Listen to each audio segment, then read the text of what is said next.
Allez, bonsoir au Maroc. Bonsoir au Maroc. Toi au Maroc. Bonsoir au Maroc.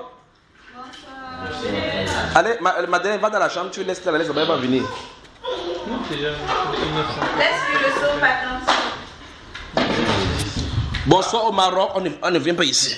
Oui, elle va les suivre. S'ils vont tous dans la chambre, elle va aller là-bas. Oui, elle va patrouiller. Voilà, on peut commencer. Alors que le Seigneur vous bénisse encore. Après ce long moment de pause, on peut continuer, n'est-ce pas? Après ce Seigneur, plus de pause, donc suivez ce qu'on va faire maintenant. On parle sur l'obscurité tombe alors. Même jusqu'à ce que je ne sais pas. Même jusqu'à demain. Il n'y a pas de problème. La pauvre Paul est sans doute. C'est ça? Le frère Pierre n'est pas d'accord. Il compte pour un jeune, il connaît la route. On va faire les caméras sur notre corps prochain. Voilà, on peut aller. J'attends des questions. Y a-t-il des questions? La question du frère par rapport à l'enlèvement. Oui, soulève un peu. Comme ça, le vent va venir. Ma question. Le frère a posé une question. Il a posé, avant qu'on y allait en pause, il a posé la question. Comment connaître le Seigneur? C'est bon. C'est bon. L'autre côté aussi. C'est bon. Prenons le livre de Matthieu. Donc la question c'est comment reconnaître Jésus, n'est-ce pas? Quand il est là. Comme il est là maintenant. Non, quand il viendra, je pense que Quand il viendra. il sera là. Comment on reconnaît que c'est lui? C'est ça, non, mon frère? Si vous posez la question à un Israélien maintenant, là vous allez avoir plusieurs styles de réponses. Mais allons lire ce que lui-même il a dit dans le livre de Matthieu. Viens ici.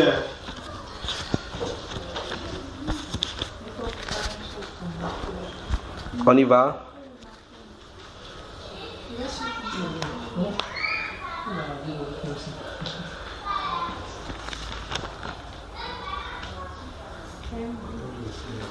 Chapitre 24 de Matthieu.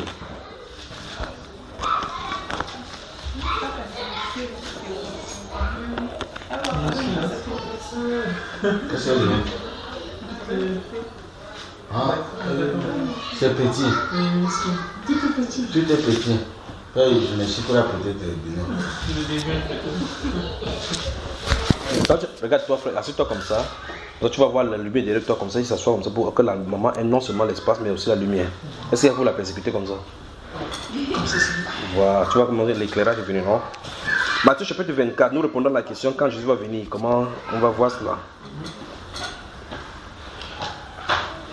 Comme Jésus s'en allait au sortie du temple, ses disciples s'approchaient pour lui en faire. Ok. Mais ça crie là.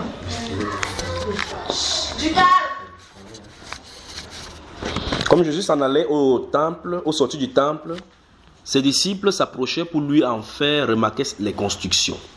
Mais il leur dit, voyez-vous tout cela, je vous le dis en vérité, il ne restera pas ici pierre sur pierre qui ne soit renversé. Il s'assit sur la montagne des Oliviers. Les disciples vinrent en particulier lui faire cette question.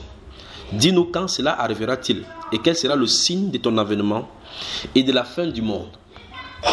Jésus leur répondit, prenez garde que personne ne vous séduise. Donc quand on a posé la question relativement à la fin du monde, première chose qu'il leur a dit c'est fais attention à la séduction. Et on va voir par la suite que ce qu'il va dire effectivement, quand d'arriver, on en a des témoignages encore sur YouTube maintenant, nombreux. Verset 5, car plusieurs viendront sous mon nom. Donc tu fais bien de poser la question, comment se faire pour reconnaître Jésus quand il viendra. Maintenant, car plusieurs viendront sous mon nom disant c'est moi qui suis le Christ. Et ils séduiront beaucoup de gens. Si vous allez sur YouTube, vous tapez Jésus de Sibérie. Vous allez voir un homme qui est en Sibérie là, qui a plus de 5000 fidèles. Vous allez voir d'autres personnes, Kako Philippe, le haut là-bas, il y en a d'autres, ça crie là. Il y a d'autres en Australie, plusieurs qui se font appeler pour Jésus. D'autres qui disent effectivement qu'il est le Christ, qu'il est venu. Et ils disent en citant les versets bibliques. D'autres disent, en tout cas, il y a cela 2000 ans, j'étais sur la terre, ici, ils m'ont traité de la même façon. Quand ils font comme ça, ils sont simples. Mais le verset 5 dit ici, car plusieurs viendront sous mon nom, disant, c'est moi qui suis le Christ. Et il dit, on en a même des vivants maintenant, ils sont encore là nombreux. Et ils séduiront beaucoup de gens. Donc Jésus a dit que toute personne qui va le suivre, c'est la séduction. Parce qu'en réalité, la question maintenant que ton mari pose, effectivement, est légitime. Comment ceux-ci n'ont pas pu faire pour reconnaître le vrai vers Jésus. Parce qu'en réalité, cette question n'aura pas été répondue. On va voir comment Jésus vient, comment on va faire pour le reconnaître. Ce qu'il va dire qu'on va faire, comme attention à quoi, qu'est-ce qu'on doit remarquer. Puis il dit, verset 6, vous entendrez parler des guerres et des bruits de guerre. C'est vrai que dans toutes les époques, il y a toujours des guerres et des bruits de guerre. Gardez-vous d'être troublés, car il faut que ces choses arrivent. Mais ce ne sera pas encore la fin. Une nation s'élèvera contre une nation, verset 7, et un royaume contre un royaume. Il y aura en divers lieux des famines et des tremblements de terre. Tout cela ne sera que le commencement des douleurs. Alors on vous livrera au tourment et l'on vous fera mourir, et vous serez haïs de toutes les nations à cause de mon nom. C'est pas pour rien que les chrétiens sont marginalisés partout. On se moque d'eux n'importe où. Vous voyez, quand on regarde les chrétiens, vous allez sur internet, vous allez voir qu'on on dit que la Chine s'est développée.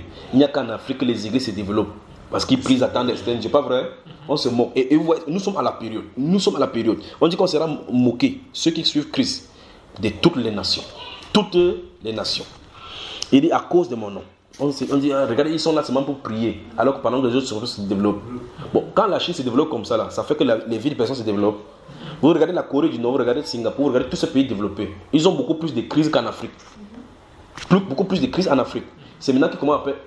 L'Afrique n'a pas de problème de réchauffement climatique. On n'en a pas. C'est eux qui cherchent le problème. Verset 10. Alors aussi, plusieurs succomberont, et ils se trahiront, et se haïront les uns les autres. Verset 11. Plusieurs faux prophètes s'élèveront et séduiront beaucoup de gens. Dans le verset 11, c'est bien de s'arrêter d'abord et parler. On dit plusieurs faux prophètes s'élèveront. Le mot ici, écoutez, la façon que c'est écrit, on n'a pas dit s'élèveront, regardez bien. Mais voici, je suis assis. Regardez. Ici, on dit je me lève. Je me lève, c'est-à-dire que par rapport à la position assise, je me lève. Mais ici, ce n'est pas ce mot-ci qui est écrit là-bas, ce n'est pas le verbe qui est écrit là-bas. C'est se lever. Ça suppose qu'ils ont une notion qui les soulève. Vous voyez cela, n'est-ce pas? Ce n'est pas se lever de la chaise. Ça veut dire qu'ils sont élevés. Élevés, pas de la position géographique. Ça veut dire qu'ils prennent une position qui n'est pas leur. Ils s'élèvent. Comme par exemple, voilà, mais en tout cas sous l'impulsion des esprits. Parce que la Bible est parce que tu ne peux pas prophétiser sans esprit. Voilà. Il dit plusieurs faux prophètes se lèveront. Donc ça veut dire que il y a l'esprit qui va les pousser à sortir. Donc il veut dire plusieurs faux prophètes vont sortir de part et d'autre. Ils séduiront beaucoup de gens. La Bible prophétise qu'ils vont séduire. On n'a pas dit qu'ils pourront séduire. On dit qu'ils vont séduire beaucoup de gens. Et parce que l'iniquité se sera accrue, la charité du plus grand nombre se refroidira. Il commence à donner le signe. Le péché va augmenter. L'amour va diminuer. Le plus grave, pathétique de cette chose-ci, c'est au milieu chrétien. C'est-à-dire que pour savoir si nous sommes dans cette cloche-là, vérifier au milieu chrétien s'il y a de l'amour. S'il n'y a pas d'amour, on est en plein là dans la venue du Seigneur Jésus. Ici, il dit, vous savez, un jour, ils vont raconter une histoire. Je ne sais pas en quelle année. Si vous allez sur Bamba, vous tapez, ils avaient tout en commun. Je suis resté tranquille, le Saint-Esprit dit que va prendre le jeûne. Je me suis retiré dans le jeûne. J'ai pris 7 jours. Moi-même, il savait que c'était le mystère de l'église qui m'est sorti. Il dit qu'en sur le thème, ils avaient tout en commun. Je suis étonné, mais ils avaient tout en commun. Tu ouvres la Bible, tu commences à voir des choses terribles. La Bible déclare dans le livre d'Actes des Apôtres que les chrétiens vivaient en communion fraternelle. Ils avaient tout en commun. Personne n'osait dire que ceci n'aime pas. Mais les chrétiens, tu as écouté ça, n'est-ce pas? Si le style de vie s'est vécu au milieu des gens, le Saint-Esprit va se mouvoir. Parce que la Bible déclare qu'il n'y avait aucun indigent au milieu d'eux et le Seigneur accomplissait au milieu d'eux beaucoup de miracles. Mais les gens cherchent le Saint-Esprit, ils croient que le Saint-Esprit se dissocie de l'amour et de la communion fraternelle. Ce n'est pas possible. Donc chacun cherche le Saint-Esprit pour rester chez lui. Après, voici ma chose. Vous savez, il va vous dire quelque chose. Mon épouse est là. Il y avait des gens qui étaient au milieu de nous. J'ai dit à ma femme que après ces messages, telle personne va partir, telle personne va partir, telle personne va partir. Et après, quand j'ai prêché, ils sont partis. Il y a des choses qu'on ne supporte pas dans la doctrine. Mais pourtant, ce sont des choses fondamentalement qui est classée, c'est évident. Quand tu suis l'enseignement, tu as comme l'impression qu'il n'y a pas de problème. Mais il y a un problème. Parce qu'en réalité, à la fin de ce temps-ci, les gens vont beaucoup s'attacher aux biens matériels. C'est-à-dire que pour savoir combien on est prêt pour le Seigneur, il faut savoir combien ton cœur est détaché de la terre. Donc il faut essayer de faire la part des choses, de mesurer que est-ce que ton téléphone iPhone qui t'a coûté 400 000, on peut prendre comme ça sans que je fais tchoup, je vais maudire la personne. C'est-à-dire que il n'y a pas ce désir de maudire la personne. Tu restes tranquille, tu dis, en tout cas le Seigneur a permis qu'il prenne, tu restes vraiment tranquille. Si tel est le cas, c'est-à-dire ton cœur est détaché du matériel. Parce que Jésus a dit que là où il y a ton trésor, là aussi sera ton cœur. D'où vient-il que la Bible déclare qu'ils avaient tout en commun, par exemple?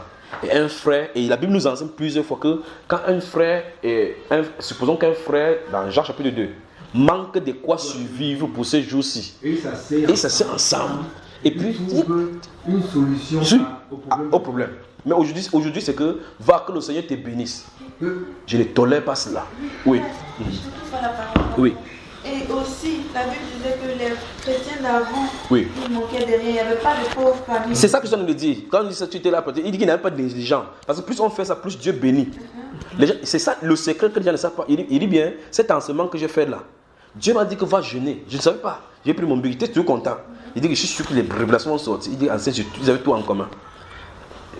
La prochaine fois qu'on va venir, je vais venir avec la vidéo de ça, vous allez voir maigre là-bas comme ça. J'enseigne, vous allez voir les visages de personnes, personne ne dit Amen. Non, comme ça. Et puis dans cet enseignement, je dis que vous le vouliez ou pas, le Saint-Esprit dit que les gens vont obéir à ça dans le monde. Ça sera avec vous ou bien ça en vous. Ça doit vivre, on doit vivre cela. Tu vois? Parce que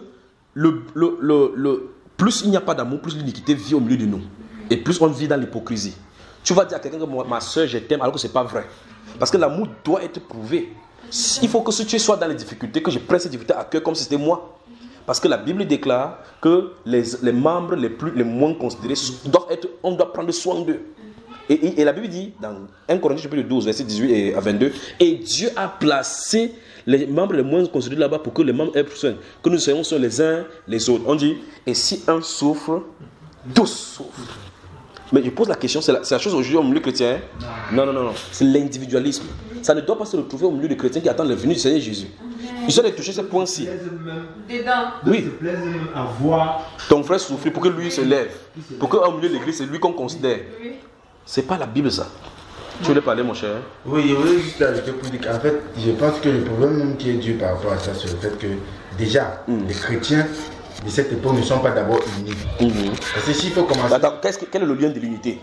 C'est toujours l'amour. L'amour. Tu ne peux pas dire qu'on n'est pas unis. Et tu ne peux pas dire que je t'aime, frère. Frère Pierre, je ne peux pas te dire que je t'aime et que tu es dans la souffrance, je ne parviens pas à compatir à ta souffrance. Le plus grand de ces choses, c'est pour dire quoi? Si je viens en te donnant quelque chose pour te sortir d'une situation, dans le monde, les gens le font pour s'élever, pour se faire voir. Mais si on comprend la révélation qui se cache derrière, la Bible déclare que celui qui donne au pauvre prête à l'éternel, qui le lui rendra. Parce que si on convient que nous sommes dans un corps, prends ton corps, montre-moi ta tête, frère. Touche ta tête, touche tes pieds. Bon, maintenant, qui est plus important de ton corps que qui? Aucun. Quand tu vas te laver, tu laves quoi? toutes les parties. Toutes les parties de ton corps. Donc tu prends soin sur toutes les parties du corps. Maintenant, si le pied dit que tu dis que je t'ai demandé d'aller quelque part, tu as refusé. Il ne te lave pas aujourd'hui. Tu n'es pas un fou. Donc maintenant, si tu peux acheter un habit, tu dis, le pied, ça me dérange beaucoup, je veux couper la partie s'il ne doit pas s'habiller. Tu fais du mal à qui? Donc un corps qui souffre, un petit membre qui souffre, tout le corps souffre. Quand tu manges la nourriture, lequel de ton partie de ton corps profite? Bon, voici un bon plat de riz, comme un peu de spaghetti, comme nous avons mangé le dindon là maintenant. Qui a mangé? Tout le monde a mangé. Voilà. Mais maintenant, pour que cette nourriture arrive dans notre corps, quels sont les membres qui ont participé? La main a pris, non? Bon, la main a goûté. Non. La bouche a mangé, non? Oui. C'est resté dans la bouche. Non. La dent a mâché, non? Oui. La dent mâche, elle avale. Vous voyez qu'on a un problème, n'est-ce pas? Donc, chaque chose qui travaille dans cette harmonie font tout pour que tout le monde en profite. C'est ainsi que le corps de Christ doit fonctionner, frère.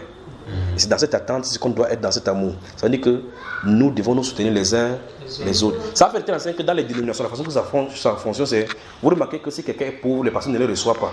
Si quelqu'un a des problèmes, il n'a pas d'argent, on va te faire tourner en rond là-bas, tu vas partir. Mais si vous avez de l'argent, vous nommez dans les postes, on fait tout pour vous garder. C'est la sorcellerie. Je ne peux pas supporter tes choses au milieu chrétien. Parce que quand j'étais dans le jeûne pour prêcher ce message, c'est que Dieu m'a montré. J'ai dit qu'on était loin de la foi. Être avec Jésus, ce n'est pas prêcher la parole, connaître les versets, ce n'est pas ça, c'est vivre. Jésus a dit, quand il quitte la terre, il dit que voici ce que je vous laisse. Il dit que vous aurez des tribulations. Par la suite, il a dit quoi? Que aimez-vous les uns les autres. C'est la marque de l'authenticité pour qu'on puisse savoir que vous m'appartenez. C'est ce qu'il a dit. Jean le répète dans 1 Jean, dans 2 Jean. Il dit que vous avez appris dès le commencement, c'est que Dieu est amour. Personne ne peut dire qu'il est de la vérité s'il n'aime pas son frère. C'est pas ce que la Bible dit. Voilà autour de quoi tourne l'évangile. L'évangile, c'est le message d'amour, de la réconciliation, même des gens qui étaient pauvres, qui étaient sans abri, et ainsi de suite. C'est pourquoi, pour eux que Christ est venu pour les racheter. L'évangile tourne autour de l'amour. Et donc, les gens qui attendent la venue du Seigneur Jésus-Christ, si tu ne vis pas dans l'amour, je ne sais pas si tu vas partir. Tu ne partiras pas. Parce que c'est le royaume de l'amour là-bas. Sur la terre, au milieu chrétien, les gens vivent dans l'inimitié. Même dans une assemblée, quelqu'un, quand on dit saluez-vous, les gens s'esquivent. On salue d'abord celui qu'on connaît. Les gens s'esquivent. Il dit bien les gens s'esquivent. Parce qu'ils ont des problèmes les uns les autres. Ils ne veulent pas s'asseoir. Même le pasteur lui-même connaît. Donc le pupitre est devenu le point de règlement des conflits. Tu dis ta chose, demain tu entends ça, l'autre a parlé. Les choses qu'on ne donne pas se nommer les chrétiens. C'est le ce qu'on appelle ça. Juste on le dit ici parce qu'il dit ici là que il est dit là-bas que parce que l'iniquité se sera accrue. On dit c'est à cause du péché. L'iniquité en réalité c'est l'injustice. Donc l'injustice va vraiment se développer. L'amour du plus grand nombre. Dieu merci, cette prophétie ne dit pas que l'amour de tous les chrétiens. Il est dit l'amour du plus grand. Donc ça veut dire que si on voit en proportion les chrétiens qui vivent dans l'amour, ils seront peu de nombre, relativement par rapport au nombre de chrétiens qui sera sur la terre. La prophétie a dit l'amour du plus grand nombre. Comme ça a dit l'amour du plus grand nombre, même s'ils prêchent comme ça, les chrétiens vont entendre. Comme ceux-là. J'avais dit à ma femme avant de quitter la maison, comment on est parti comme ça là, c'est le moment de séparation ici. Les gens sont partis. Il dit comme il va prêcher là, ceux-ci vont partir. Et si je regarde, ce sont les gens qui étaient les plus riches. Les plus riches. C'est-à-dire quand il vient, tu donnes le prophétie, il dit oh il est content, il est content. Quand il vient pour me donner des choses, il dit non frère, tu as vu tel frère, oui, donne-lui ça. Parce qu'il connaissait son genre de cœur. Il est prêt à me donner quelque chose parce qu'il s'attend à ce que si Dieu lui donne, s'il a besoin de prophétie, que ses enfants ne parlent pas pendant qu'on passe ces choses-ci. Quand il vient me donner des choses, sachant que si il a un problème de main, comme il va m'appeler, on ne m'manipule pas avec l'argent. Je ne suis pas né dans l'argent. Dieu m'a appris à vivre dans l'abondance et dans la pauvreté. Que ce soit au solo, je dors. Que ce soit sur le champ, je dors. Dehors, je dors avec le moustique, je bagarre. Sur la pluie, je dors. Donc ça ne me dérange pas. Donc quand je vois que l'intention, c'est il me donne ces choses, c'est pour que si demain il m'appelle, je suis dans l'obligation de venir prier pour lui. Tu vois un peu cela? Donc les gens ne comprennent pas que ce n'est pas parce que tu as donné l'argent ou bien donné quelque chose que si tu as besoin de prier, c'est pas tu ne paies pas le Saint-Esprit. Parce que le Saint-Esprit ne dit pas que prie. On ne prie pas. C'est qu'il veut te faire bavarder. Tu vas entendre bavarder au nom de Jésus. On dit Amen. Il a prié pour moi. Ça ne marchera pas comme ça. Tu vas entendre la voix, mais sans la voix du Saint-Esprit derrière. Ça va se comprendre. Alors quand cette personne se vient vers toi, dit oh frère, prends ceci. Telle chose, prends ceci. Si tu ne peux pas faire ça à un frère qui souffre et tu fais ça à moi, c'est que tu fais ça par exception. Tu vois, parce qu'il y a un intérêt. Comme ces frères-là n'ont pas de don spirituel, tu ne reçois pas de don spirituel, tu ne peux même pas faire. Parce que demain, si Dieu bénit ces frères-là avec le don de guérison, tu es derrière. Il poursuit comme ça le don de guérison. L'amour doit être désintéressé. Il doit aimer tout simplement parce que Christ a dit qu'on aime. Donc quand il marche, il ne faut pas la bousculer. Donc quand le Seigneur dit aimez-vous les uns les autres, il n'a pas dit que les frères qui sont riches aiment les frères qui sont riches. Mais dans l'église, c'est les clans aujourd'hui. Les gens se réunissent en groupe des pays. Tu vois, si tu pars en Paris, tu vois l'église du Cameroun, tu vas remarquer que beaucoup de Camerounais vont plutôt là-bas. Tu vois, ceux qui sont de la Côte d'Ivoire, tu vas voir que ceux qui sont de la Côte d'Ivoire vont plutôt... Tu vois que l'église du Congo, jusqu'à ce qu'on appelle l'église des Congolais. Ça, les gens n'ont pas honte. Imaginez qu'il vient au Maroc, il vient chercher les Camerounais. Ça a un sens. L'église a une nationalité sur la terre, frère. Donc toutes ces considérations humaines qu'on a amenées au milieu chrétien, il faut que ça quitte. Mais la prophétie dit, parce que l'iniquité, ce sera accrue. Donc l'iniquité va aller comme ça, croissante. Ça va faire diminuer l'amour du plus grand nombre. Donc quand quelqu'un lit ce genre de passage, il va poser la question, est-ce que je suis dans le grand nombre dont l'amour a diminué? Ou mieux encore, qu'est-ce que je fais dans la manifestation de l'amour? Est-ce que je prends le problème des autres comme mes propres problèmes? Parce qu'en réalité, tel qu'on sème, c'est tel qu'on moissonne. Parce que si tu peux ne pas avoir de problème maintenant, mais tu ne connais pas à quoi le lendemain c'est fait. La Bible déclare avec le signe avant-coureur, le lendemain comme ça, là, tu te lèves. Il y a des gens qui étaient milliardaires le lendemain. En tout cas au Cameroun, s'il y a un évangile à prêcher, c'est vraiment au Cameroun. Les gens qui étaient ministres aujourd'hui, premiers ministres, le lendemain ils sont en prison. Beaucoup, même ministres de justice, sont en prison pour côtoyer les prisonniers qui les avaient eux-mêmes condamnés. Ouais. Et n'est-ce pas que tu comprends comment ça peut faire? Dieu te fait revenir pour que tu comprennes que la condition que tu vivais, il peut te sortir du palais pour te mettre en prison. Il peut te sortir de la boue pour te mettre au palais. Mais l'être humain ne comprend pas ça. Mais ces choses, ça devrait être compris dans l'église. Alors quand je suis tenu là-bas, j'ai prêché. Dès qu'on s'est séparés, chacun a pris sa route. Mais c'était la vérité. Ils avaient tout en commun. La Bible déclare que chaque personne, ceux qui avaient les champs, vendaient plutôt, venaient donner aux gens. Je vais vous dire quelque chose. Il y a un papa qui est venu dans un des enseignements, je ne connais pas quel est le titre, je crois que c'est la tradition de notre divinité, Dieu étranger avec l'eau. C'est un papa qui est venu avec sa fille, on a prié pour la délivrance de cette fille-là. Et ce papa, dans cet enseignement, il a le temps de lancer un SOS pour ce papa. Je ne sais pas si vous avez suivi ça. Oui. C'est le Dieu africain, quelque chose comme ça là. J'ai parlé de ce papa-là, il a dit que le voici, il a presque 75 ans, il n'a pas son toit. Cette chose-là, ça m'a brisé le Et cœur. je pense que dans cet enseignement, c'est un papa qui avait cherché. Voilà partout, il allait jusqu'à aller au village, ainsi de suite, au service là. Dans cet enseignement-là, je lance un SOS exprès pour que le cas de ce papa soit réglé. Même moi, si j'avais tout ça dépendait de moi, on résolvait le problème. Vous savez ce qui s'est passé? Il y a des frères effectivement qui ont réagi dans le monde entier. Ce papa, s'il n'a pas de terrain, vous savez ce qu'on a fait? J'ai pris sa carte d'enterrement de mon épouse. Il y a quelqu'un qui nous a offert un terrain. Il ne connaît pas. Nous, on a fait le papier au nom du papa là. Il ne connaît pas. On va l'appeler. C'est parce qu'on a le travail. Parce que les peu d'argent que les gens ont envoyé, 100 000 par-ci et autres là-bas, on a vu que si on lui donne ça, il va manger, ça ne se résout pas le problème. Qu'est-ce qu'on a fait? On a pris cet argent, on a fait le papier, on a fait le papier. Quand le terrain est prêt, on va l'appeler pour dire papa, voici ton terrain, 500 mètres carrés. Fais ce que tu peux faire. Tu vois, si c'est 500 mètres carrés, s'il juge qu'il peut couper 250 mètres carrés, ça lui donne un peu d'argent pour vendre, pour construire un petit truc, il n'a pas construit. Voilà comment tu peux aider quelqu'un. Dans ce même endroit, encore, on a encore 2 terrains. J'ai dit à ma femme qu'on n'a pas besoin de tout. Et c'est pour ça que je rends grâce à Dieu pour la femme, la qualité des femmes que Dieu m'a donnée. Tu vois, les gens, on a eu le terrain là-bas parce que j'ai un ami procureur qui avait une situation là-bas. J'ai résolu le problème. Il m'a donné un terrain. J'ai dit à ma femme, qu'est-ce qu'on fait de cela? Il y a 2 frères qui ont des problèmes. Il y a un terrain. Ce frère, on a pris le cadre. Ne le dis pas. On a divisé le terrain en 2. Une partie pour ses frères, une autre partie pour ses frères. On nous l'a donné. On n'a pas besoin de cela. Nous avons un terrain en haut. Vous voyez cela? La Bible dit clairement dans les Actes des Apôtres que ceux qui possédaient le terrain les vendaient et apportaient les distributions.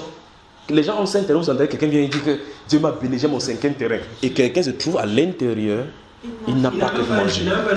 C'est une honte. Si quelque part quelqu'un fait ce témoignage là, je cours, je vais prendre le micro. C'est la prédication va commencer là-bas. Je ne vais plus dans les endroits où. C'est terrible. Moi, je vais me lever, je vais par là au niveau. Oui. Je vais par là, les gens vont me chasser. Oui. Ça veut dire que si un frère a un problème, Oui. c'est pas la peine de poser la question au frère pour savoir tu as mangé. Tu as mangé, tu n'as pas besoin. Le problème là, ça doit être résolu. Ça doit être résolu, justement. C'est ça, tu connais déjà son problème. Pourquoi est-ce que tu cherches autre chose? On cherche à vouloir. Vous savez quoi? Je crois qu'on va devoir glisser l'acte des apôtres. Puisque nous allons parler de Jésus. Oui. Il faut d'abord. Parce que la question c'est comment reconnaître Jésus qui va venir. N'est-ce pas? Je pose la question autrement. Qui sont ceux qui sont censés le reconnaître? Moi, ça revenait à. Vous avez à reconnaître Amen. Ça revenait à quoi? Connaître les authentiques. Oui, connaître les authentiques et quel est le véritable évangile que Christ nous a laissé. Amen. C'est l'évangile d'amour. C'est ça. Et ça doit se. L'amour, c'est pas que je t'aime. Non, c'est pas ça. C'est la pratique. C'est les actes. C'est les actes. C'est la loi parfaite. La loi parfaite. Alors, lisons, allons. Donc, il n'a pas pu continuer parce que, en fait, dans mon esprit, il voulait continuer dans Matthieu 24 pour arriver là où il a dit que si on vous dit qu'il est dans une maison, n'allez pas. Si on dit qu'il est dans le désert, n'allez pas. Parce que là où ça semble le cadavre, là où Jésus sera l'aigle. Mais restons sur le côté de l'amour. Parce que, puis-je rappeler donc qu'en réalité, si nous ne sommes pas des enfants d'amour, nous ne rejoignons pas le royaume de l'amour. Parce que le royaume de Dieu, c'est le royaume de l'amour. Ouvrons Actes des Apôtres, chapitre 2. On a lu. Comment? Oui, moi, j'ai pas de problème. Je peux fermer la Bible, ça se trouve ici. Vous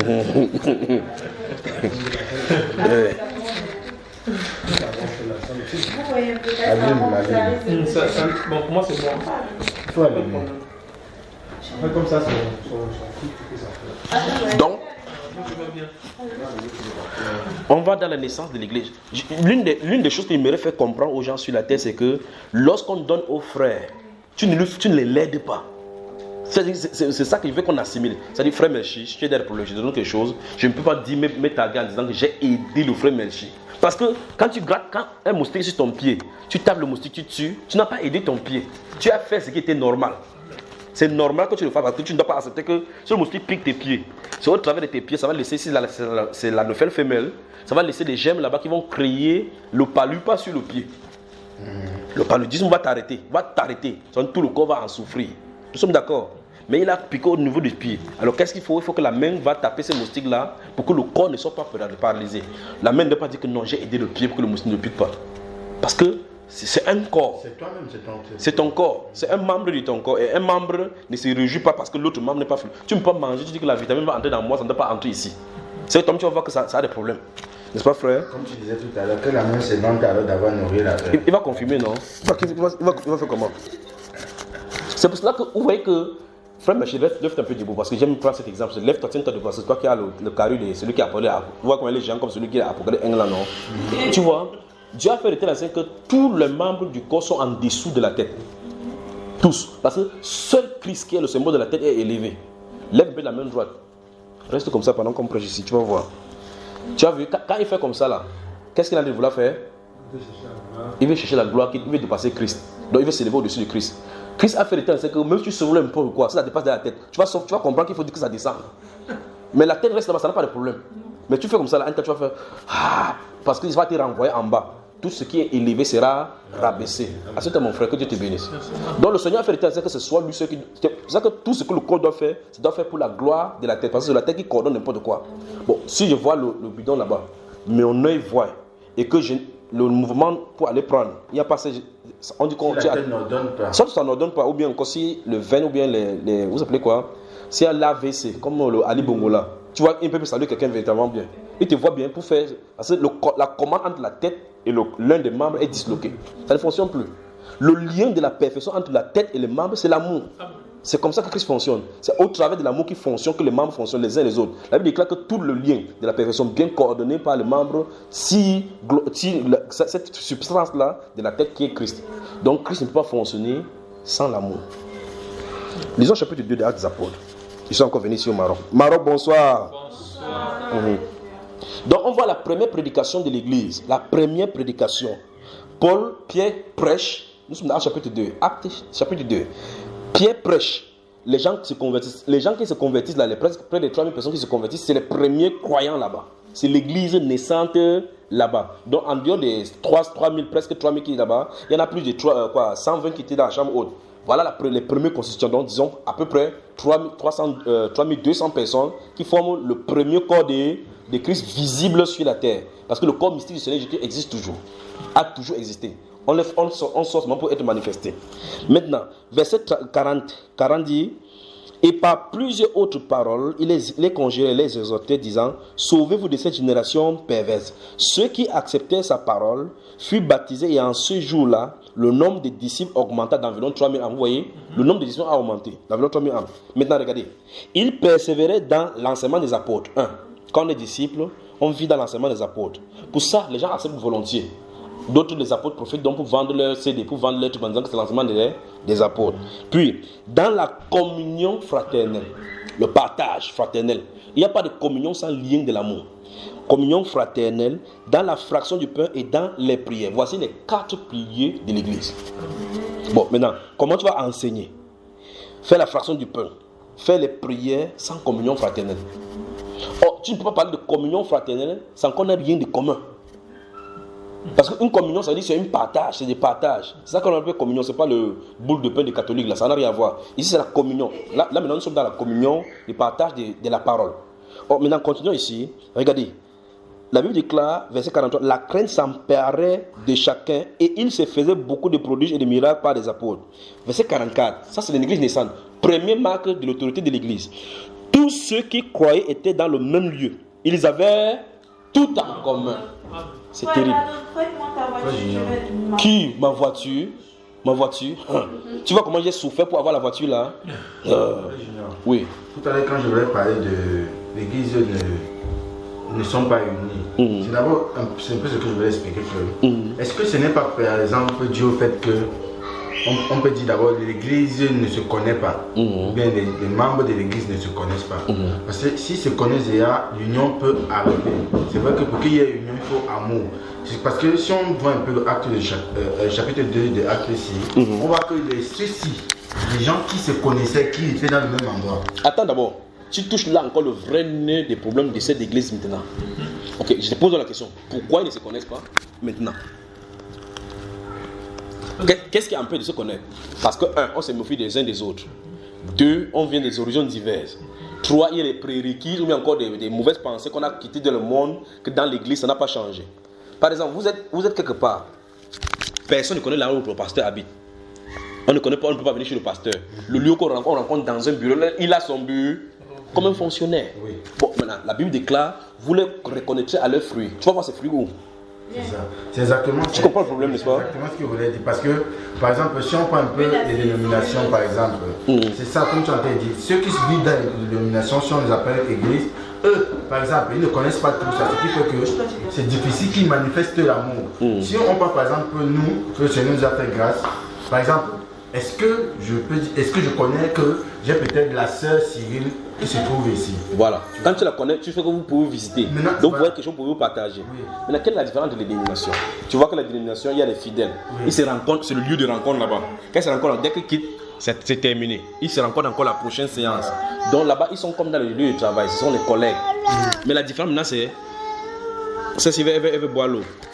Lorsqu'on voit ce que la Bible enseigne, à ce qu'on fait aujourd'hui, c'est qu'il y a la pratique de la réunion style mondaine dans les dénominations. Pourtant, on parle de... J'ai dit frère Merchi, sœur Cyril. N'est-ce pas? Voilà la sœur grave. Pourquoi il l'appelle sœur ou bien il l'appelle frère? Pourquoi j'appelle frère? Pourquoi je t'appelle frère avec toi?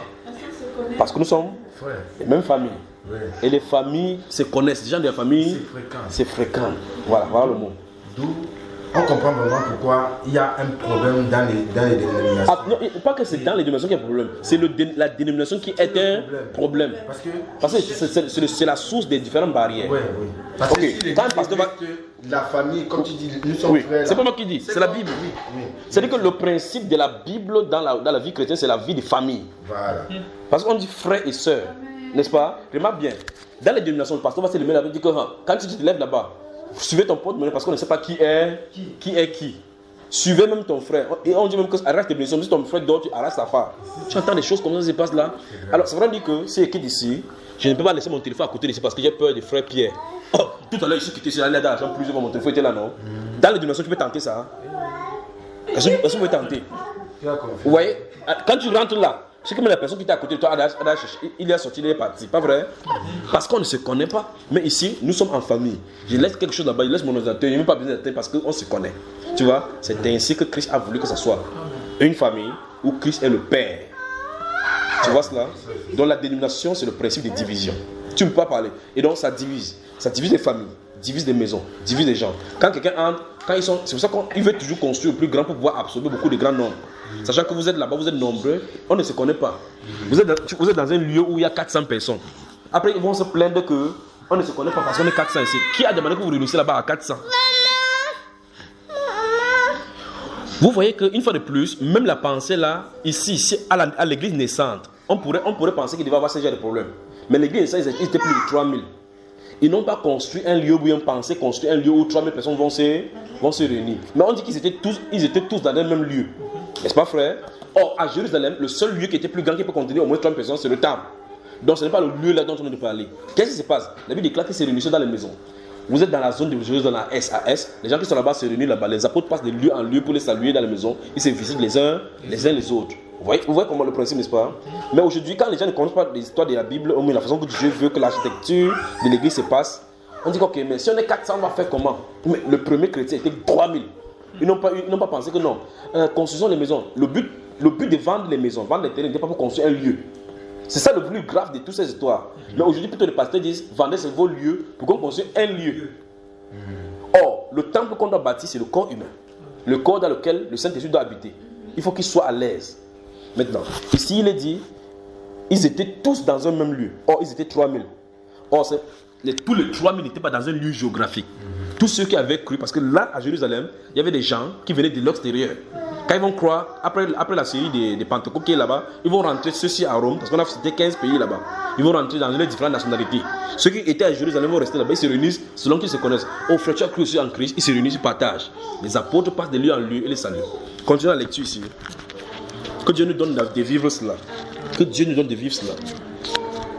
Vous voyez par exemple les frères restent par exemple en Allemagne ou en Europe comme on fait souvent. On pose la question, ah frère non, c'est toi qui connais les gens qui ont des problèmes. Je dis justement il y a de l'église qui est au Sénégal qui a des problèmes. On envoie des contributions, je les envoie là-bas. Oh frère Junior, merci. Non. J'ai fait le rôle de l'apôtre qui peut transmettre les choses des gens pour aller. Paul quand il a pris les dons pour aller à Jérusalem donner, c'est pas lui qui donnait les dons. Il a même en donnant ces dons-là, il demande qu'on prie pour lui pour que le don soit accepté. Donc quand tu donnes, tu dis pardon Seigneur, fais que ton cœur touche son cœur pour qu'il accepte. Oui. Parce que c'est une bénédiction, frère. C'est là où se trouve la bénédiction. Je crois qu'il y a un enseignement là-bas sur Bamba Eba, les sources de bénédiction. C'est 3 parties. Ce sont les enseignements que les pasteurs d'illumination ne voudront pas accepter. Ils ne voudront pas accepter. Mais c'est la Bible. On a besoin d'avoir des apôtres ou bien de ceux qui feront ces déclarations. Ce sont ceux qui réunissent. Non, mais pas cela. Mais avant, pour qu'ils puissent vivre l'amour. Frère, lorsque Dieu m'a appelé, même avant cela, j'ai senti ce que les autres ressentent. J'ai dit, ils ressentaient ce que les autres ressentent. Je pouvais dormir à la famille et que les gens mangent ce qu'ils peuvent manger. Même ma nourriture. C'est pour ça qu'il avait dit à ma femme, comme dans son service que Dieu l'a appelé, je lui avais dit que si quelqu'un vient à la maison, même si c'est ma nourriture qui reste, il faut que la personne mange cela, même s'il doit dormir à la famille. Parce que c'est pas d'où la personne sort. Les gens d'aujourd'hui sont seulement forts avec la Bible. Ah, quand tu viens, vous trouvez quelqu'un qui quand il te regarde, tu as les bougies dans ses yeux comme ça, là, il ne voit pas bien. Tu dis que Jésus est fort, Jésus est monté, Jésus est descendu. Donne la nourriture, il mange. S'il dort, il dort. Il a dit, ok, tu disais quoi là? Maintenant, tu peux lui prêcher l'évangile. Tu comprends, frère? C'est comme on est allé à Bafoussam la dernière fois. C'est la dernière fois qu'on est allé à Bafoussam. Je vais à l'hôtel où nous dormions. Quand je suis venu garer là-bas, j'ai garé la voiture. Comme on avait voyagé, la voiture était sale. Parce qu'on a roulé, il pleuvait. Et là-bas, c'est la terre rouge. J'ai demandé à la femme, à l'hôtesse française qui est à l'hôtel là-bas, est-ce que quelqu'un peut laver la voiture? Elle a dit, le gardien d'ici n'est pas encore là. Le gardien, c'est celui qui ouvre le portail là. Il dit, ok, quand il va venir, il va aller laver. Oh, comme je devais sortir, elle allait chercher une autre personne pour venir laver la voiture. Cet homme-là, écoutez bien, cet homme qui devait laver l'homme qui est gardien là-bas. Quand celui-là l'avait, je suis sorti, il est venu devant moi, il voulait pleurer. Il dit, monsieur, pardon, il me parlait en anglais. Il dit que, ouais, c'est lui qui est le gardien d'ici, c'est lui qui devait laver la voiture. Il dit, mais pourquoi tu n'as pas lavé? Il dit qu'il revient comme ça, il jeûne, il s'est fait des jobs partout. Parce qu'il est l'un des déplacés du nord-ouest, dans la zone où il y a la guerre au Cameroun. Et donc, il est venu aussi là-bas dans l'ouest. On lui a donné le poste de gardinage, il dort là-bas pour ouvrir les portails, mais jusque-là, on ne le paye pas. Il a 3 enfants à nourrir. Il dort dans une maison, ils sont 10 dans la maison. Quand j'ai entendu ça, ça m'a brisé le cœur. Je sais que le Saint-Esprit ne me met jamais dans une situation pour rien. Plusieurs personnes peuvent passer à l'hôtel là-bas, ils font ça, ils ne veulent pas le gérer. Mais voici les gens avec qui j'aime vivre. J'ai descendu de l'hôtel, j'ai laissé ma femme dans l'hôtel, je suis allé m'asseoir avec lui là-bas pour parler. Explique-moi. Il m'a expliqué comment ils vivent. J'ai dit, vous êtes au nombre de combien? Il a son frère, ils sont 20. Donc les deux familles sont 20 dans une petite chambre. Donc il sort comme ça là, il fallait qu'il a au moins la voiture, pour qu'il donne les 1000 francs là, pour qu'il parte comme ça pour acheter la nourriture, pour nourrir ses enfants. Il est comme ça, il ne sait pas ce qu'il va manger ce soir là. Entre temps, dans cet hôtel là, les gens vont rentrer là-bas, dépenser des centaines de mille pour faire des bêtises, boire de l'alcool là-bas. J'entends ça me brise le cœur. On a fait un petit paquet là pour lui donner pour la famille, pour qu'il mange cette semaine là. Et je suis allé à l'église de Bafoussam, j'ai dit, c'est votre responsabilité ici en tant qu'église de détecter ces personnes. J'ai dit, je vais les soutenir si les frères dans le monde entier, si dans ça ils envoient, on va acheter le riz pour les donner. Et je leur ai dit, voici, c'est là où je voulais en venir. Je leur ai dit, ne leur donnez pas pour dire, il faut qu'ils se convertissent d'abord pour qu'ils le donnent. Jésus n'a pas demandé qu'on fait du bien pour ceux qui ne sont les chrétiens. Autour de nous, on a senti la souffrance que les autres souffrent. Parce qu'il ne faut pas qu'on dise que non, le but c'est pour qu'il faut dans notre église qu'on donne. Vous faites cela sans même dire que vous êtes chrétien. C'est la marque de l'amour. Il faut qu'en regardant cela. Tu vas aller les voir. Comment? Tu iras les voir quand tu quittes ici. Oui, je vais rentrer encore parce qu'on a encore programme pour Bafoussam. Parce que j'ai pris son numéro avec la liste. Elle a donné la liste. J'ai photocopié ça et donné aux frères qui sont là-bas. Je leur ai dit, prenez en contact, allez voir la famille pour qu'on voit ce qu'ils ont. Les enfants doivent fréquenter. Ils doivent avoir les matelas qu'on doit les mettre là-bas. Ils ont les médicaments qu'on doit leur accepter. Il y a encore une autre famille que j'ai vue sur internet. Enfin, on montrait ça au journal. Une famille qui a aussi fui la guerre. Ils sont 17 dans une maison. Une maison cassée. 17 avec des petits enfants comme ça. Une vieille maman qui prépare la nourriture. Ils lèchent comme ça. J'ai entendu ça, ça m'a brisé le cœur. Le plus grave de cela, c'est que quand on voit cela, on va voir le pasteur qui sont en train de se vanter d'avoir 5 voitures, 7 voitures. Et cette même veuve-ci. Ceux qui sont chassés là, si ce qui vient à l'église, comme ils disent là-bas, ils vont encore demander même de donner l'offrande qu'ils ont entre les mains. Ne sachant pas d'où ils sont sortis. Vous voyez cela? Mais nous, on doit faire la différence. Amen. On doit prêcher par la différence. Il faut que, lorsqu'on te voit, on ne voit pas parce que tu as porté la Bible qu'on dit que tu es chrétien. Je veux savoir, excusez-moi, oui. Le monsieur qu'on avait rencontré, oui. Est-ce que vous avez posé d'abord la question de savoir à quel groupe il appartient? Non. Ça ne m'intéresse pas. C'est son problème qui m'intéresse. C'est son problème qui m'intéresse. Mais il y a des gens que tu veux poser la question, tu es déclaré à l'église, tu donnes souvent les offrandes ici, quel est ton père spirituel? Ça n'a pas de sens.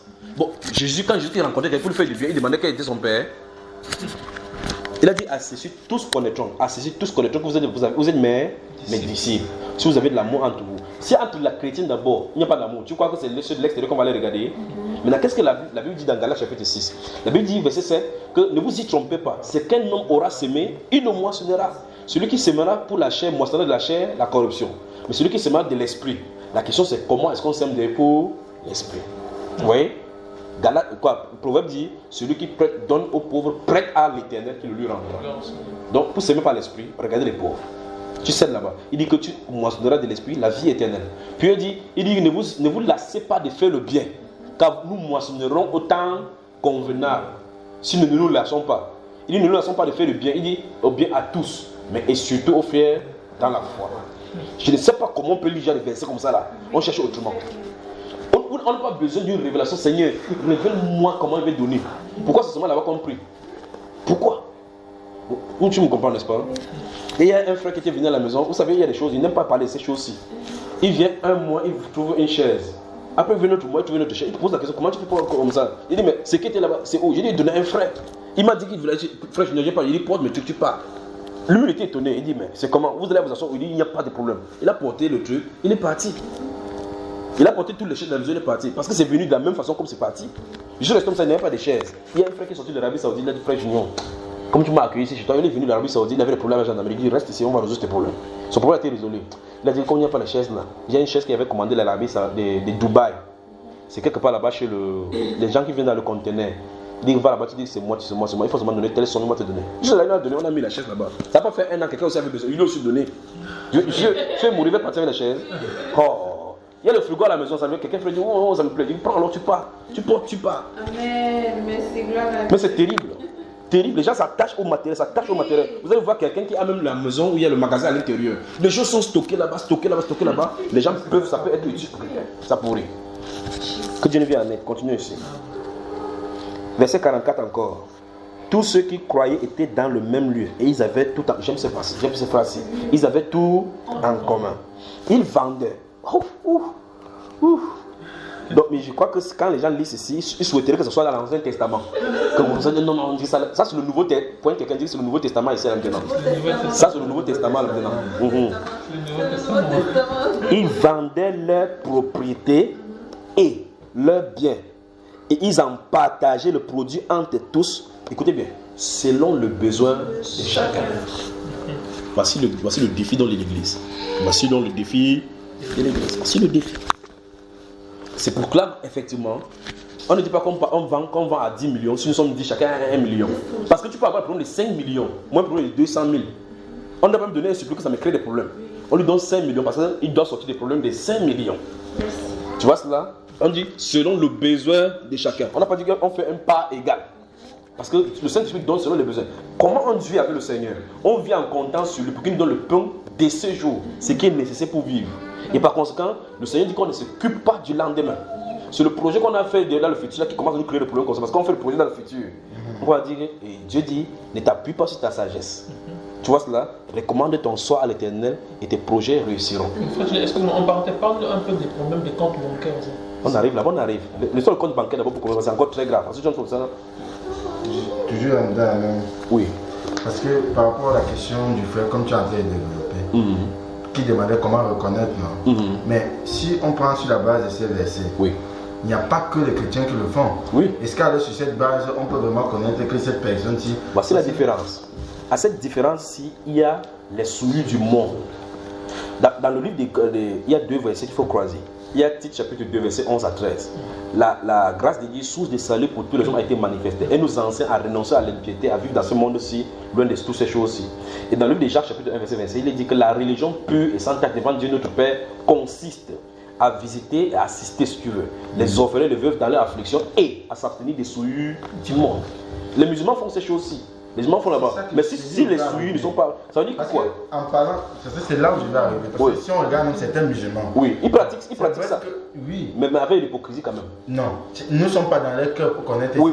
Non, il dit avec hypocrisie parce qu'il va manger avec toi, tu ne peux pas manger avec lui. Oui. Ah, tu vois? Nous sommes d'accord. Il va faire les ablutions pour pouvoir le faire. Oui. Il va te conditionner. Il va dire que tu n'as pas fait les ablutions, mais tu n'as pas fait les ablutions. Voilà, donc ça veut dire que il fait dans un contexte parce que là-bas, il faut ce qu'on appelle en arabe les zakat.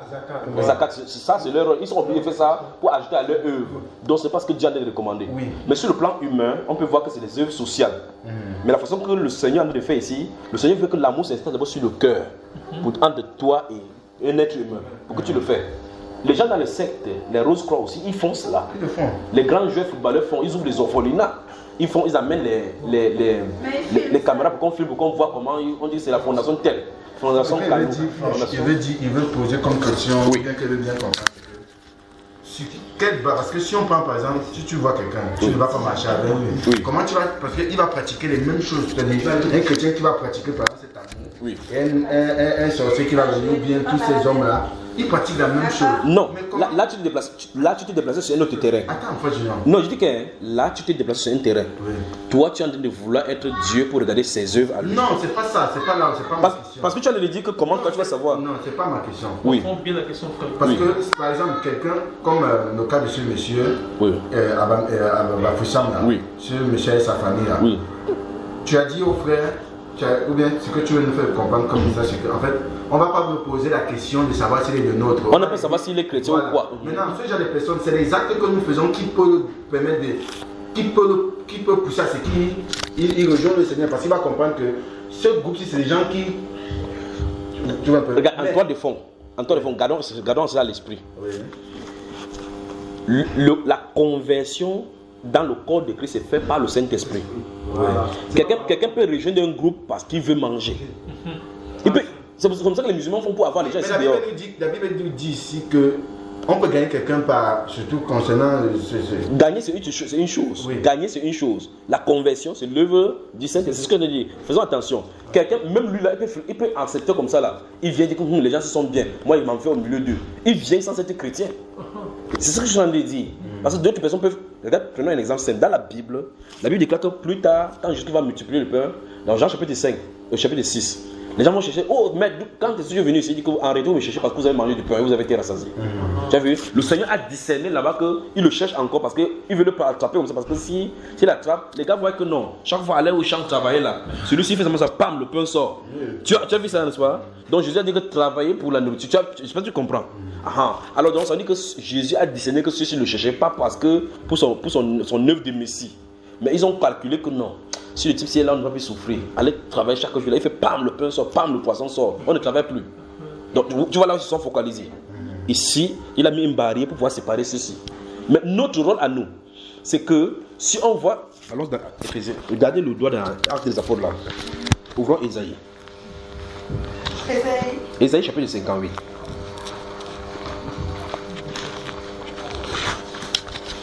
Que Dieu vous bénisse, peuple du Maroc. Bonsoir au Maroc. En réalité, si les chrétiens vivaient l'amour comme le Seigneur le dit, le Saint-Esprit se déploiera sur la terre de façon indescriptible. Mais ce sont ces maisons de barrières que chacun se construit autour de nous. De la même façon comme on a construit la maison en barrière physiquement, à l'intérieur de nous, entre nos frères, il y a des barrières. Et ces barrières-là, il faut que ce soit brisé. Il faut que si le frère vient chez moi, en tout cas, regarde, nous sommes ici au Maroc, pas vrai? Je suis servi ma femme et mes enfants. Mais la clé de la maison se trouve avec notre frère. Ils sont à la maison là-bas. Toutes les chambres sont ouvertes. Ils peuvent faire n'importe quoi là-bas. Ils sont là-bas. Ils peuvent faire n'importe quoi qu'ils font. Les frigos sont là-bas. Ils peuvent faire n'importe quoi. Parce que si on voit maintenant, on ne revient plus. Tu vois, dans la mort là, tu vas dire que ma maison, Seigneur, ma maison, Tu vas faire ça, frère. Quand tu pars dans un voyage missionnaire avec le Seigneur comme ça, tu peux ne pas rentrer. Et si tu ne rentres pas, tu commences à mettre les mots de tête. C'est pour ça que je disais à ma femme que quand nous voyageons sans notre enfant et que les deux autres restent au pays, je ne me pose pas la question pour savoir comment ils vont là-bas par derrière. Parce que. Voilà. Ils sont là-bas. Le Seigneur s'occupe d'eux. Donc, amène les enfants, savoir comment ils vont. Hein. Ok. On dit maintenant qu'ils ne vont pas bien, tu fais quoi? Supposons que la nouvelle c'est qu'ils ne vont pas bien, tu fais quoi? La chose la plus grande que tu dois faire, c'est que Seigneur prie pour que vous fassiez. C'est pas ça? Quand tu as fini de prier, tu vois que tu es encore revenu sur le Seigneur, non? Donc je fais ce que le Seigneur a fait, il sait ce qu'il a à faire. Point. Si on dit, ok, telle personne est morte, ok. Si tu étais là, tu veux empêcher la mort. Donc là, n'aime pas le problème, c'est même pas le terrain là-bas. Le terrain, c'est faire ce que tu as à faire comme Dieu demande. Dieu fait sa part. Mais il y a des chrétiens qui viennent, tu vois, il y a une soeur qui était venue à la maison, chez nous. Elle voit les gens entrer dans la cuisine. Les gens entrent dans la cuisine, pas faire n'importe quoi qu'ils font dans la cuisine. La soeur là, les gens, c'est les dénominations comme casser les barrières dans les gens. La soeur là, elle vient voir mon frère, elle dit, mais tu permets que les gens entrent dans ta cuisine, ils font comme ça n'importe quoi. Il dit, oui, ce sont les chrétiens, ils doivent faire ce qu'ils doivent faire chez eux. Elle n'en revenait pas. Comment quelqu'un peut entrer dans ta cuisine, entrer dans sa mamie? Elle entend, oh, c'est grâce, ça va, tu as peur quoi? Elle passe au salon, on est en train de causer comme ça. Donc quand il prêchait comme ça, comme prêchait, dans sa tête, c'est qu'il faut qu'il suive ce que la femme ne peut pas faire. C'est pas normal ça. Une personne sort, elle pas entrer, il plonge. Il sait quoi? Après la personne prend les œufs, elle fait frire les œufs, elle-même elle mange. Elle dit, non, il y a le jus là-bas, prends le jus au frigo, elle prend, elle mange. Elle n'en revenait pas. Mais aujourd'hui, elle a commencé à changer, elle a commencé à pratiquer. Tu vois? Oui, frère. Ça veut dire que ton frère alors peut venir chez toi, il se balade la chambre partout tranquillement. Je ne sais pas qui veut déjà venir ici. C'est ça qu'il faut qu'il dise à mon frère, mais il vient chez moi, il veut pas entrer dans ma chambre. Mais c'est toi. C'est toi. Il faut que tu comprennes le message.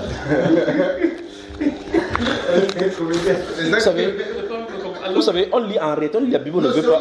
En réalité, on lit la Bible. Hein. C'est pour citer la Bible. Oui, non, c'est ce que je veux que. Il faut qu'on comprenne bien la chose. Si vraiment on a tout en commun, ça veut dire que la maison de ton frère, ça veut dire ton frère. Attends. Est-ce que c'est quelque chose que tu as encore supposé? Non. Attends, tu as un frère physique. Attends, quand tu as un frère physique, non? Il y a comme l'impression qu'il vit comme un étranger. Non, il faut qu'il comprenne que c'est l'amour là que toi-même tu as compris. Il ne faut pas qu'il vienne chez toi, tu dis que mon ami, tu as un toujours comme ça là. Parce que les deux marchent ensemble.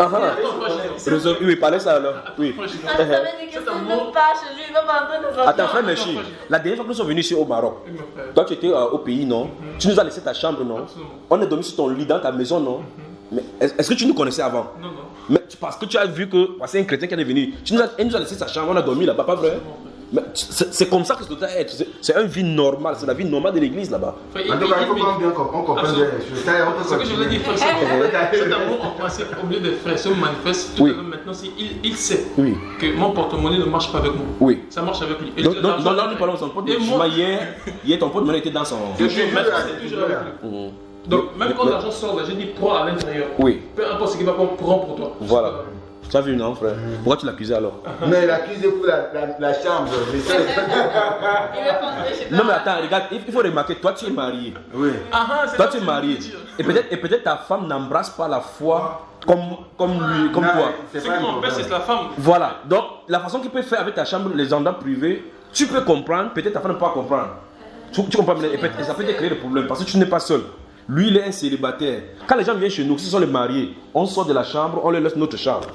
Souvent, il dit que si vous montrez les photos seulement de la maison, la première maison où nous étions là-bas, à Ngodi Bakoko, un jour, on était 18 à la maison. J'étais couché au sol, mon enfant était couché sur sa chaise. Quand tu attrapais un endroit, tu dormais là-bas. Les gens étaient dans la chambre partout. Quand on a fait les photos, les gens disaient que non. Et puis, quand on est là, il y a certaines personnes qui disaient que non, il ne peut pas supporter cela. Comment on peut pas supporter? Si les chrétiens sont persécutés, quelqu'un vient quelque part, où est-ce qu'ils doivent loger? Si je ne peux pas accueillir un chrétien chez moi en demandant tout simplement, voici mon frère, comment je vais faire avec le monde? En tout cas, allons à Ésaïe 58 voir quelque chose. On y va? Ésaïe 50. Je vais lire à partir du verset 1, suivant très lentement. Il y a des passages dans la Bible que les gens n'aiment pas entendre. Oui. Mais ce sont ces passages qu'on doit les réveiller. Crie à plein gosier, ne te retiens pas. Donc la Bible commence par dire qu'il faut qu'on crie ça. Que dis ceci à haute voix. Il dit, la sœur va aller pisser, mais c'est intéressant, il ne veut pas bouger. Donc on met une pause alors, c'est ça? Une pause. Vas-y, alors tu reviens. On fait le commentaire, le temps. Il va faire d'autres commentaires. Donc, on ne lit pas, d'accord? On attend que tu viennes. Frère Pierre, tu sais, il y a une chose. Quand vous lisez la Bible, vous voyez que Paul dit qu'il est accablé par les soucis que lui donnent les églises chaque jour. Il faut arriver à un certain niveau avec le cœur pour savoir ce qu'il a de souffrir.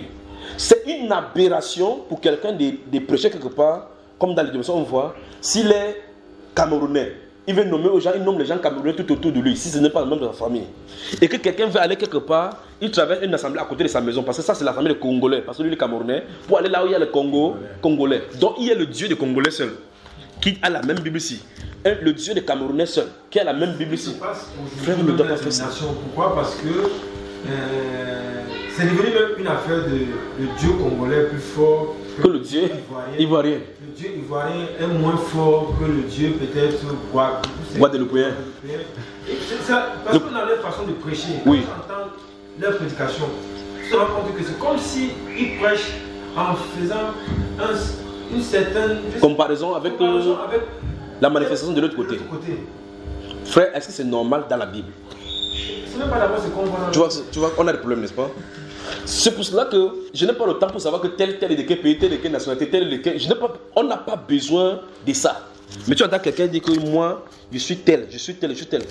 Frère Pierre, point. Que tu sois de quelle nationalité, que tu sois de... je m'en fous. Parce qu'au ciel, on ne doit pas te demander de quel pays tu sortais. La marque de l'amour. On peut continuer, ma soeur. Oui. On n'a rien continué. On n'a pas... Merci beaucoup. Vous avez moi là, hein? Amen. Voilà. Élève ta voix comme une trompette et annonce à mon peuple ses iniquités. Ok. Maintenant, la Bible dit qu'on élève la voix pour annoncer à son peuple. Il n'a pas dit au monde. À son. Donc, quelqu'un qui est censé être appelé du nom de Dieu. Dieu dit qu'il faut qu'on annonce les iniquités. Maintenant, il dit, à la maison de Jacob, c'est péché. Tous les jours, ils me cherchent. Ils veulent connaître mes voies. Donc, voilà les gens qui prient chaque jour. Il dit, comme une nation qui aurait pratiqué la justice. La pratique de la justice est notre enseignement qu'il faut qu'on enseigne. Ok, nous sommes justes par le sang de Jésus. Christ est notre justice. Nous sommes justice et sanctification. Oui. Comment tu vis la justice? Comment tu vis la justice? Je crois qu'il y a un enseignement que le Seigneur Jésus a donné sur le Samaritain. Ah, qui est le Samaritain? Qui est mon prochain? Il n'a pas dit ton prochain, c'est celui qui partage la même foi. Il a pris dans l'exemple des Samaritains là, de bons Samaritains, il a pris un juif avec un Samaritain. Déjà parce que les Juifs et les Samaritains avaient des conflits. Il dit qu'un homme montait de Jéricho pour aller à Jérusalem pour vendre. Il a été arrêté par des bandits. Le monsieur là, c'était un Juif. On l'a tapé. Le sacrificateur qui était là-bas, il a porté ses insignes. Il dit, je m'en vais à l'église. Il a traversé pour aller. Il a laissé Dieu derrière pour aller prier Dieu. C'est là où il a laissé Dieu. On dit le Lévite, les personnes que le Seigneur prend dans cet exemple-là, c'est pour montrer clairement comment on peut rater Dieu en étant sacrificateur. Le sacrificateur est passé, le Lévite est passé. Donc ceux qui étaient proches de la loi de Dieu, c'est ici ma soeur, laisse là. Ceux qui étaient proches de la loi de Dieu, ce sont eux qui ont raté Dieu en route. Puis Dieu dit un Samaritain qui passait par là. Quand il dit un Samaritain qui passait par là, et c'est un Juif qu'on a tapé là-bas. Il est descendu sur sa montée, sur sa monture. Il a pris le monsieur, nettoyé sa plaie, met sur sa monture, marché à pied en le tirant. Gardez-vous à l'esprit qu'il n'y a pas de voiture. Pour les longues distances, il faut le chameau ou bien le cheval. Il met un inconnu sur sa monture. Il souffre. Un ennemi en plus, parce que le conflit entre les deux pays montre clairement qu'il avait même les raisons même de traverser. Lui, il avait raison de traverser, parce que lui, il est samaritain, celui qui a à terre est juif. Il continue, il part dans l'hôtellerie, les hôtels. Il paye son argent.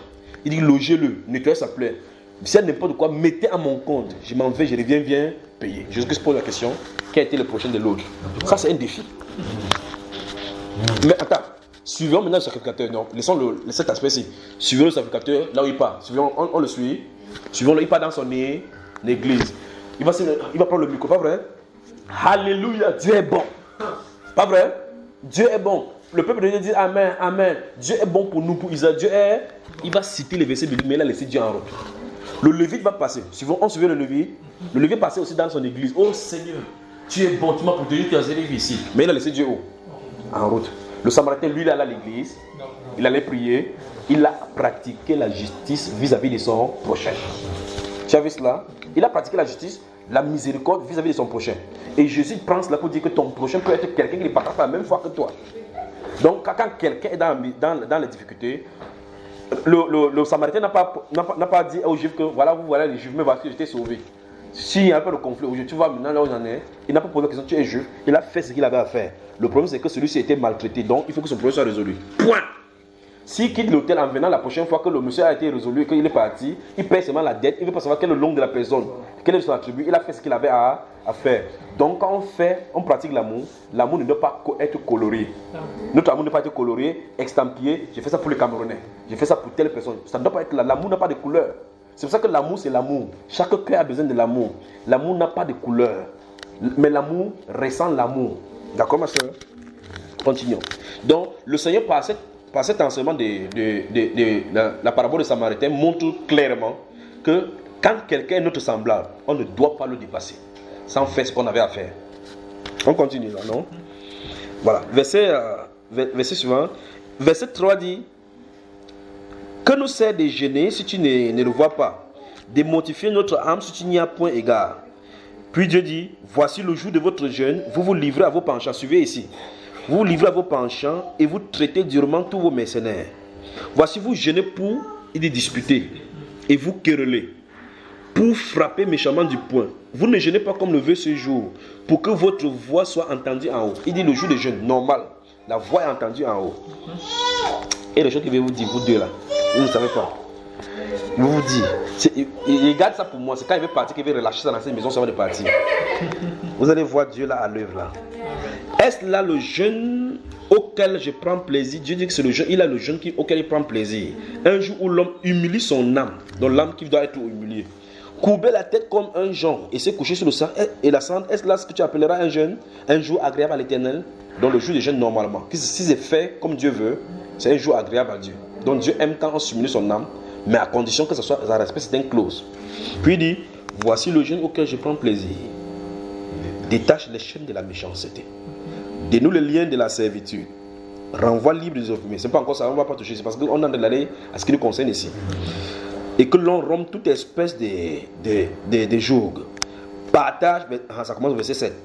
Partage ton pain avec les chrétiens qui ont faim. Non. Avec un frère. Avec celui. Bon, celui-là mis pour qui? Ton prochain. Partage ton pain avec celui qui a faim et fais entrer dans ta maison les gens de ta même famille. Fais mécher, c'est quoi? Les malheureux sans asile. Les malheureux sans asile.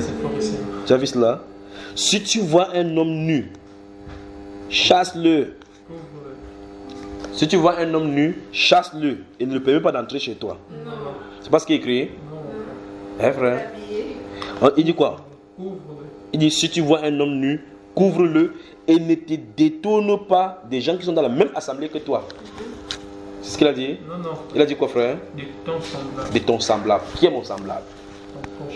Ton prochain. Tu as vu ça? Ne te détourne pas. Attends, suivant la conséquence, parce que ce sont des théories, des théorèmes que Dieu a dénoncés. Puis il dit ici, alors ta lumière poindra comme l'aurore et ta guérison gémira promptement. Donc Dieu dit, il y a des guérisons derrière la bienfaisance. Donc, comme les gens aiment trop le spectacle, il y a des gens qui viennent donner l'enveloppe, ils peuvent traverser un orphelin en route pour venir donner 400 000 au pasteur. Comme lui, on prie. Enfin, la grandeur de la voix qu'on gronde, c'est la grandeur du portefeuille qui est là-bas. Plus ton portefeuille est grand, plus on prie fort sur toi. Et pour d'autres encore, on met peut-être lui qui sort de Salomon en Israël. Suivant mon regard du côté de la Côte d'Ivoire. Alors, il dit que alors ta lumière poindra comme l'aurore et ta guérison gémira promptement. Ta justice marchera devant toi et la gloire de l'Éternel t'accompagnera. À cause de quoi, frère? À cause du bien. Bienfaisance. De bienfaisance, de bien qu'on fait. Tu crieras et il dira, mais voici. Il dit, si tu éloignes du milieu de toi le jour, les gestes menaçants et les discours injurieux. Si tu donnes, les autres à haute voix ensemble, 1, 2, 3. Si tu donnes ta propre subsistance à celui qui a faim. Donc, c'est dire l'état enseigné pour qu'on ne puisse pas dire que c'était les paraboles. Il n'y a pas de paraboles là-bas, n'est-ce pas, frère? On lit à haute voix, n'est-ce pas? 1, 2, 3. Si tu donnes ta propre subsistance à celui qui a faim. Ça ne s'arrête pas là. Si tu rassasies l'âme indigente, qu'est-ce qui va se passer? Ta lumière se lèvera sur l'obscurité. Et tes ténèbres seront comme le midi. Vous avez entendu ça? Donc la promesse qui est attachée entre rayonner. Vous savez ce que veut dire? C'est même une grâce de voir de donner ta propre nourriture à quelqu'un. C'est même bien que tu as tout dans la famille, mais tu ne veux Romains chapitre 15. Avant d'aller dans Romains chapitre 15, essayez de résoudre le problème ici au Maroc par exemple. Oui. Parce que ici au Maroc, on a beaucoup de ces genres de cas-ci. Par exemple, on va dans une réelle où on trouve au moins plus de 10 personnes qui tombent la main. Oui. Alors comment faire alors quand on croit ces gens comme ça? Frère, toi tu es méchant. La Bible dit que ne te détourne pas de ton semblable. Si tu vois tes semblables, ne t'en détourne pas. Ne me demande pas comment tu vas faire cas par cas. Si son sang, si tu peux donner à 100, tu donnes 100. Quand la femme veuve là avait 2 pièces, elle est venue donner ce qu'elle avait. D'accord, frère? Ok, si tu décides que tu vas donner à la première personne, c'est tout ce que tu as. Si tu décides que tu vas changer l'argent, donner à tout le monde, donne à tout le monde. Si tu décides que tu vas donner à la troisième, donne. Mais il faut donner à ton semblable. Et la Bible dit aussi qu'il faut donner de sa propre volonté. Il faut que ça soit par amour. Libération, c'est pour ça qu'on parle de libéralité.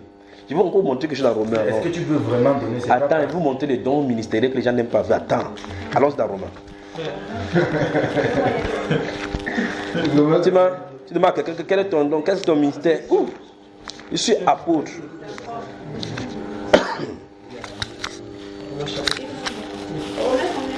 Romains chapitre 12, prenons d'abord le chapitre 12. Je vais vous montrer quelque chose avant d'aller au chapitre 15.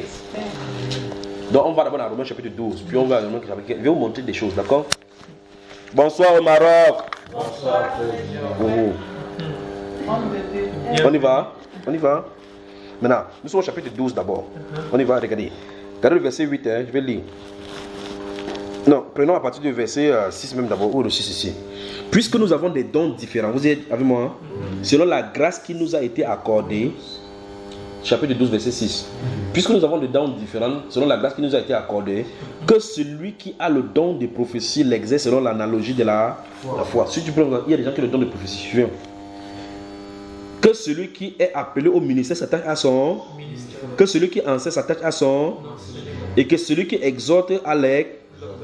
Lisez la suite, à haute voix. Que celui qui donne le fasse avec libéralité. Bon, vous avez là vu le ministère prophétique, non? Vous avez vu le ministère des enseignements, non? Ici, avec bienveillance. Ouais. Non, c'est même pas le bienveillance, c'est que celui qui fasse quoi avec bienveillance? Qui celui qui donne? J'arrive. C'est là que je vais d'abord m'appuyer avant d'avancer. Vous avez là vu le ministère des prophéties, non? Le ministère d'enseignement, non? Des exhortations, non? Vous avez vu qui a le ministère des données? On n'a jamais vu ça là, sur la terre, c'est un ministère. On a dit qu'il y a un ministère pour donner. Vous voyez le problème, n'est-ce pas? Mais chaque personne, on là-bas, après en bas là-bas, on esquive. On dit que celui qui donne dans la base avec bienveillance, que celui qui préside le fasse avec ceci, ainsi de suite. Vous voyez? Verset 6, verset 9 dit que la charité, ou mieux encore dans ce côté l'amour, soit sans hypocrisie. C'est terrible. C'est terrible, terrible. Que ce soit, si je te dis que mon frère, je t'aime, que je sois à même d'être propre devant Dieu, que ce soit. Mais comment il peut te dire je t'aime et que par direction il mal parle de toi à ses autres frères? C'est un problème là, le chrétien. Il dit que la charité soit sans hypocrisie. Ayez le mal en horreur. Attachez-vous fortement au bien. Il y a le verset en bas, il y a un verset que j'aime en bas là-bas. Il faut qu'on lise le verset 13 en bas, ensemble. On y va? Verset 13. 1, 2, 3, allons y va. Pourvoyez aux besoins des saints, exercer l'hospitalité avec. On s'adresse avec qui ici? À qui est-ce qu'on s'adresse là? 1, 2, 3 encore, allons-y. 1, 2, 3. Pourvoyez aux besoins des saints et exercer l'hospitalité. Avec empressement. J'aime ces versets. Avec empressement. Bon. Oui. Donc ça veut dire que ça soit une joie d'accueillir les gens. Donc, attends, je vais te poser une question. Oui. Est-ce que si tes frères se retrouvent à minuit, en plein froid dehors, et te sollicitent, même si tu n'as pas la place? Bon, si tu n'as pas la place, toi tu fais comment pour avoir la place dedans? Parce que je ne comprends pas que la maison peut être un point où quelqu'un peut être là, une autre personne ne peut pas être là. Jésus a dit dans Matthieu, Luc chapitre 11, il dit que s'il y a quelqu'un qui vient à minuit chez toi, il y a quelqu'un qui est venu du voyage, il va le toquer pour ouvrir pour me donner du pain. Il dit que si tu continues à toquer, il va ouvrir parce que tu te déranges. On n'a pas d'excuses. On n'a pas d'excuses. On n'en a pas. Parce qu'en réalité, nous n'avons pas de cité permanente ici sur la terre. C'est parce que quand les chrétiens commencent à vouloir vivre la conformité de ce monde-ci, qu'on commence à voir les autres comme un obstacle pour nous-mêmes. C'est-à-dire que si on commence à vivre leur vie conformiste, c'est pour ça qu'il dit dans le départ ici de mes propos que la quantité d'amour que nous avons à donner, il faut jauger cela avec la quantité de séparation que nous avons avec les choses du monde. Tu comprends pas cela? C'est-à-dire que plus tu es séparé du monde, plus ça ne sert absolument à rien. J'ai observé les frères comme ils sont venus ici, ils laissent tout le monde s'asseoir n'importe où. Il y a certaines personnes qui doivent s'asseoir et dire là-bas c'est gâté. Il dit que pourvoyez aux besoins. Depuis là, lui, il s'assoit au sol, il nous laisse s'asseoir sur la chaise. Il y a certaines personnes qui entrent comme ça, on ne s'assoit pas. C'est le fauteuil présidentiel. Et le président ne viendra jamais chez lui. Pourvoyez aux besoins des saints. Quand il dit pourvoir, ça veut dire quoi pourvoir? À qui est-ce qu'on s'adresse ici? Aux chrétiens. Donc, c'est un commandement ou c'est pas un commandement? Alors, un chrétien ne peut pas vivre en marge de sa propre Bible. Vous voyez cela? Pourvoir aux besoins des saints. On doit pouvoir. Donc si un saint est dans le besoin, c'est ton devoir en tant que chrétien de pouvoir. C'est la Bible là maintenant. C'est ça que je comprends. Il dit et exercer l'hospitalité. Dans le livre de 1 Corinthiens chapitre 16 verset 1, il dit que pour ce qui concerne la collecte en faveur des saints, la collecte en faveur des saints, pas la collecte en faveur d'une construction, il n'y a pas ça dans la Bible. Quand on fait la construction pour construire les grandes églises des cocodis, jamais, il n'y a pas ça dans la Bible. On fait la collecte pour donner aux gens qui sont dans le besoin. Vous y avez moi? Maintenant, comme on a fini ici, nous allons au chapitre 15. Vous y êtes? Chapitre 15. Je vais lire à partir du verset 23. Hein? Chapitre 15. Suivez attentivement. Donc, Romains chapitre 15, à partir du verset 23. Tout à l'heure, j'ai cité ça un peu ici. Mais maintenant, n'ayant plus... Vous y êtes déjà? Attends un moment, ouvre ça. Verset 23. Verset 23, 23. Mais maintenant, n'ayant plus rien qui me retient dans ces contrées et ayant depuis plusieurs années le désir d'aller vers vous, j'espère vous voir. Écoutez bien ce que c'est pour qu'il y en ait décrit là. J'espère vous voir en passant quand je me rendrai en Espagne et y être accompagné par vous après que j'aurai satisfait en partie mon désir de me trouver chez vous. Présentement, écoutez bien, présentement, je vais à Jérusalem pour le service des saints. Ça, c'est l'apôtre Paul qui en a parlé. Je veux que vous preniez, quand on va finir ici, je vais citer ce que le Seigneur Jésus avait dit dans le livre de Matthieu chapitre 20, verset 20 à 25. Il dit, il va pour le service des saints. Il ne parle pas pour la prédication, pour le service des saints. Puis il dit le pourquoi. Il dit, car la Macédoine et l'Achaïe ont bien voulu s'imposer une contribution en faveur des pauvres, voilà, parmi les saints de Jérusalem. Il se prend l'autorité donc de faire prendre ça comme service. Maintenant, suivons le temps doucement. Elles l'ont bien voulu et elles le leur devaient. Car si les païens ont eu part à leur avantage spirituel, ils doivent, j'aime le mot là, ils doivent, c'est-à-dire quoi? C'est une obligation aussi de les assister dans les choses temporaires. Maintenant, dès que j'aurai terminé cette affaire et que je leur aurai remis ces dons, je partirai pour l'Espagne et passerai chez vous. Je lance le défi au pasteur de prendre les dons, vous allez de nos gens. Le truc, c'est que c'est même pas peut-être de prendre les dons quand les dons n'est pas donné. Parce que ce verset, quand on lit le verset 27, oui. En fait, moi je comprends dans ce verset 27 exactement que parce que puisque l'évangile qu'ils ont reçu, ceux qui ont permis qu'ils reçoivent l'évangile là, c'est eux qui les donnent. Oui. Alors les pasteurs qui prennent l'évangile pour donner aux gens là, doivent faire pareil. Bon, je pose la question. Paul l'apôtre pouvait dire que je prends ce don là pour moi parce qu'il souffre beaucoup, c'est moi qui marche partout, non? Mais il dit qu'il s'en va. Je veux que vous voyez la chose. Il s'en va faire, il fait le rôle d'intermédiaire. L'Achaïe et la Macédoine ont fait des contributions. Il va venir, il va prendre avec les gens qui vont encore, avec les lettres. Et dans un autre passage, il va dire que si on voulait que moi ne m'y pas, je vais partir avec eux. Ou bien pour choisir les gens qui vont conduire. On conduit, on part à Jésus pour donner que voici les gens qui ont contribué pour vos dos. Le point c'est qu'il n'est pas en train de prendre quelque chose d'abord comme c'était pour lui. Donc aujourd'hui, les pasteurs disent seulement que s'il doit affamer, Dieu va vous punir. Maintenant, continuons ici. Maintenant, regardons, verset 29. Je sais qu'en allant vers vous, c'est avec une pleine bénédiction de Christ que j'irai. Je vous exhorte, frères, écoutez bien, par notre Seigneur Jésus-Christ et par l'amour de l'Esprit, à combattre avec moi en adressant à Dieu des prières en ma faveur, afin que je sois délivré des incrédules de Judée et que je porte à Jérusalem soit agréé des saints. Ce sont les saints qui sont pauvres. Ils ne se moquent pas d'eux. Paul dit que quand vous serez dans votre prière, voici le sujet de prière qu'il fait. Seigneur, nous prions, ô Dieu, que comme Paul l'apôtre amène les dons aux saints qui sont là-bas à Jérusalem. Seigneur, prépare le cœur des saints qui sont là, qui agrègent ces choses-ci, qui agrègent ces dons que nous avons pu donner, que ce soit avec action de grâce qu'ils vont prendre pour l'amour de ton nom. Donc on adresse la prière pour que Dieu prépare le cœur des pauvres qui sont là-bas à accepter. Ça veut dire réellement que si quelqu'un prend, il accepte quelque chose. Oui, avec tout cœur, c'est une bénédiction. Si ce n'est pas de tout cœur, ce n'est pas une bénédiction. Oui, donc c'est pour cela justement que tu fais les dons. Nous rejoignons donc ce qu'on y parlait tout à l'heure quand tu parlais de ces choses. Parce que ça c'est aussi un problème oui. Ça c'est aussi un gros problème parce que il n'y a pas seulement le geste de donner. Et il faut que la personne là. C'est pour cela qu'il faut prier que ton don soit donné, c'est la manière de Dieu. On doit faire attention. Tu vois que tu sors 5 000 sur la tête. Regarde mon frère, regarde. Quelqu'un est malade ou bien quelqu'un a des problèmes. Tu sors 5 000 comme ça, tu dis prends ça. Tu donnes ça.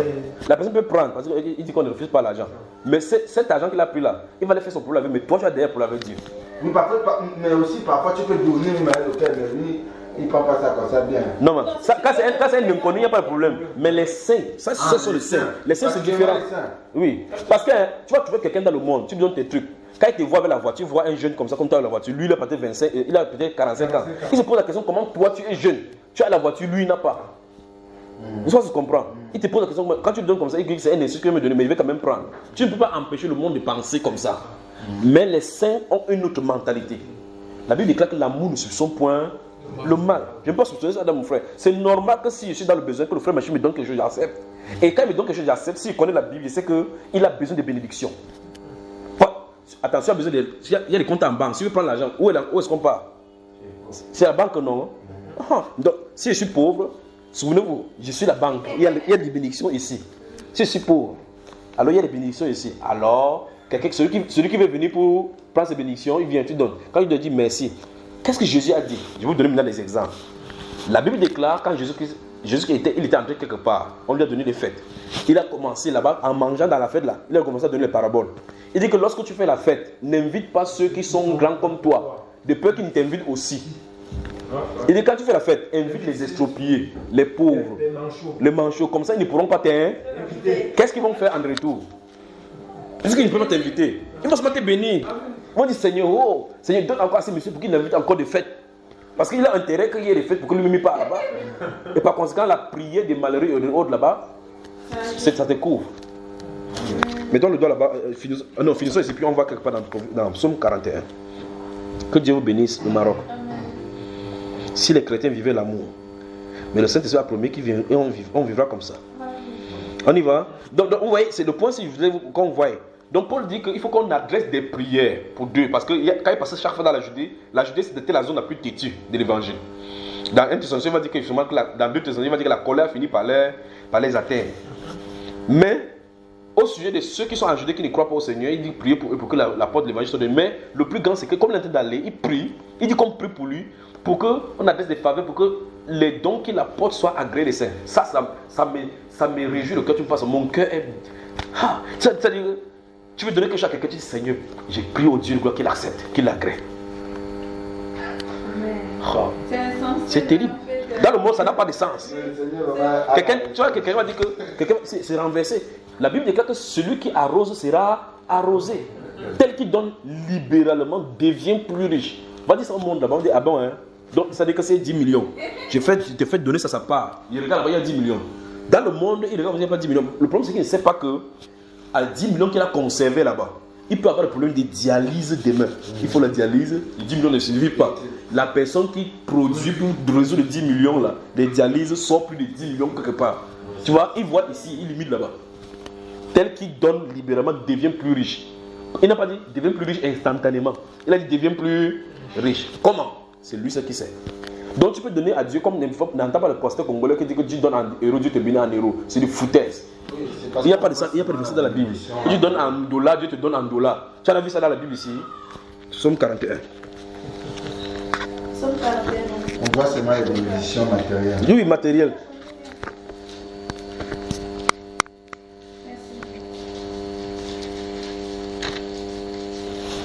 S'il y a une génération qui a besoin de ces chefs d'évangile, c'est notre génération. Pourquoi? Parce que souvenez-vous, on a lu Matthieu 24, il a dit parce que l'iniquité se sera accrue. L'amour du plus grand nombre se refroidira. Parce que l'iniquité est liée justement au matériel. Chacun veut vivre sa vie comme il veut. Chacun veut tirer sa part de gâteau. Par conséquent, les chrétiens peuvent vivre dans les fraudes pour pouvoir réussir. Chacun tente de vivre par la fraude. Ils ne savent pas qu'on peut se concentrer sur un petit ce qu'il y a. On mange ensemble. On se suffit comme ça. On rend grâce au Seigneur. Psaume chapitre 41.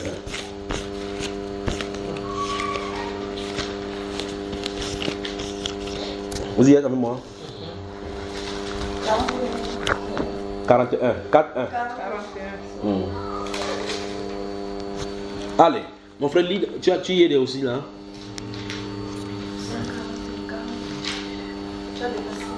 Vous pouvez également noter le livre de Lévitique chapitre 25, le verset 35. Lévitique chapitre 25. Oui. 41. Voilà. Lis le verset, lis à partir du verset 2 chez toi. Heureux celui qui se soucie. Quel verset? Verset 2. Tu as vu? Du malheur. Il dit heureux celui qui se soucie du pauvre. Le jour du malheur, Oui. l'Éternel le délivrera. Oui. L'Éternel le garde et lui conserve la vie. Oui. Il est heureux sur la terre. Oui. Et tu ne le livres pas au pouvoir de ses ennemis. Oui. L'Éternel le soutient sur son lit de souffrance. Oui. Il le soulage dans toutes ses maladies. On s'arrête là-bas. Donc, tout ça qu'on a de faire, c'est à l'actif de quoi? Qu'est-ce que la personne a fait? Il s'est souvenu de pauvre. Il s'est souvenu du pauvre. Donc, ouais, effectivement, si tu donnes quelque chose à un pauvre, Dieu promet la protection contre les sorciers. Mais qu'est-ce que les pasteurs de Jésus disent? Ils ont créé l'eau avec les photos sur ça. Le sang, ils ont acheté le mandionga, mettre dans le truc. Ils avaient le sang de Jésus, avec le balai. Il faut mettre le balai à quelque chose. Ce n'est pas les catholiques convertis ici. Ils disent à cause de balai, tu balayes ton truc, tu verses le sang partout, tu verses le sel partout. Tu vas te protéger. Dieu dit c'est pas comme ça, il va te protéger. Tu prends le sucre. Tu prends le sucre. Vous entendez des choses. Tu vas lire la Bible, tu vois autre chose dans la Bible. Dieu dit pour être protégé, intéresse-toi aux pauvres. Veille sur lui, il va veiller sur toi. Voilà la Bible. Il dit que quand tu es malade, il te lève de ton lit de malade à cause du fait que tu t'es souvenu aux pauvres. Supposons que tu sois malade, tu es couché, et puis un pauvre dit que ouais Seigneur, depuis là, la personne là qui m'a donné la nourriture ne va plus comment elle est. Ouais, j'espère qu'elle va bien. S'il va bien Seigneur, aide-le pour qu'il me donne encore la nourriture. Comme le pauvre essaie de souffrir, Dieu est obligé de te lever pour que tu puisses donner la nourriture. Sa prière t'a relevé. Tu viens maintenant, tu dis comment ça va? Ça fait longtemps que tu ne vois plus, tu donnes encore. Tu pars quelque part. Il y a des sorciers dans les ténèbres qui veulent te taper comme ça pour. Après un temps, je dis mais Seigneur, si cet homme tombe un jour comme ça, moi aussi, protège-le, même s'il y a une porte de ténèbres. Pendant que quelqu'un est en train de faire vous des ténèbres, la lumière fait boum sur lui, à cause du pauvre. La pauvreté n'est pas une maladie. C'est une source de bénédiction pour les hommes droits. Donc Dieu n'a pas construit, parce que si les banques sur la terre, on peut les ruiner, on peut aller voler. Il a dit c'est les endroits où la terre n'atteint, où le voleur peut. Parce que s'il y a n'importe quoi ici, il y a les voleurs, les pauvres, c'est eux qu'on va négliger. Dans la Bible, dans le livre de Jérémie, quand on est venu amener captifs, on nous dit que les Romains ont laissé le pays quelques-uns les plus pauvres. C'est eux qu'on a Donc, le moment où on a attrapé Jérémie, quand on est venu Jérémie, quand Nebuchadnezzar est venu pour ramasser d'Israël, quand tu étais pauvre, c'est toi qui étais sauvé. Quand tu étais dans une bonne maison, c'est là. Oui, parce que les pauvres, quand on laissé dans le pays, c'est amusant. Parce que là-bas, si tu étais pauvre, on vient te dire que celui-ci, on va encore l'amener, il va nous prendre la charge pour manger. On le laisse là-bas que cultiver la terre. Donc, le pauvre était là, il y a même le gouverneur des pauvres. Imaginez un peu quelqu'un qui a vécu durant cette époque et que subitement il était juste, et que subitement il est devenu pauvre. Et quand la captivité arrive, à commencer à dire que peut-être Dieu a oublié, peut-être le Seigneur de le protéger comme ça justement. Donc voilà autant de choses, ça dit que quelqu'un dit que ouais, ça fait depuis longtemps et plus ça ne marche pas Dieu, alors que Dieu a dû le préserver par quelque chose qui arrive là devant. Amen. On revient dans notre acte des apôtres. Non, j'ai dit le Lévitique chapitre 25, verset 35. Ok, comme tu veux lire, jette coup d'œil là-bas, on avance. Le Lévitique chapitre. En tout cas, il voulait prendre le Lévitique chapitre 25, verset 35 pour dire que c'était prévu comme ça dans la Bible. Il devait enseigner cela. Donc, jette coup d'œil le Lévitique chapitre 25, verset 35. Tu lis ce qui est clairement quand on rentre dans les apôtres. 25, verset 35. Allons-y. 35. 27. 25. 35. 37, le déclaré. Prends 35 d'abord. 35, il dit si ton frère devient pauvre, oui, et que sa main fléchisse près de toi, oui, tu le soutiendras. Oui, tu as entendu ça. Même dans la loi, c'était écrit. Quand Jean-Baptiste est venu, les gens croyaient qu'il devait venir avec un évangile spécial. Ils sont venus vers lui. Que devons-nous faire pour être que celui qui a 2 tuniques donne une à une autre personne? Quand il lui donne ma tunique, il a travaillé quoi? Tu dois lui donner. C'est pas ce qui est écrit. Quand il disait ça, c'était nouveau. Voilà ce qui est écrit dans la loi. Or, il n'est pas sorti dans leur école, il est sorti du désert pour dire que les principes de Dieu n'ont pas changé. Tu vois? Il dit que que si ton frère devient pauvre, tu ne dois pas dire que tu fais attention avec ton âme. Voilà ça qu'il dit. Il dit que s'il fléchit la main vers toi, tandis que si tu tends la main, tu dois lui donner quelque chose. Tu vois ça, frère Méché? Alors, la rencontre dans le livre des Actes des Apôtres, chapitre 2 alors. On y va. Nous sommes au chapitre 2.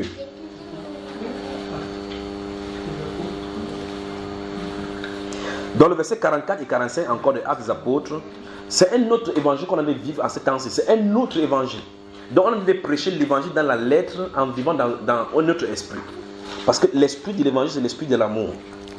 Et on ne peut pas prêcher en esquivant ce qu'on a de lire là maintenant. Ils avaient tout en commun. C'est un mot que les gens ne veulent pas entendre. Ils avaient tout en commun. Donc si quelqu'un nous écoute maintenant, par exemple, il a 3 maisons. La conséquence c'est quoi? Il doit partager. Il doit vendre, partager. Quelqu'un va entendre et dire ah bon, il n'y a pas de problème.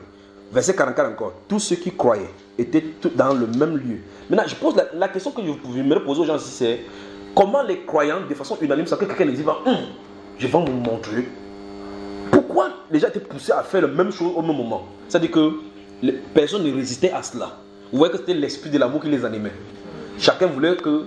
Parce que ici, c'est une société où chacun faisait sa vie comme il voulait. Chacun vivait, le seul lieu c'est, il partait au temple, il rentrait à la maison. Vous voyez le principe de dénomination. On part au temple, on fait ce qu'on a fait, les ablutions, et puis on rentre chez nous. On dérange Père, sans que tu venir bouleverser, que c'est pas comme ça se passe. Nous sommes une famille, on doit tout partager. Initialement, tu es vivant dans tel quartier.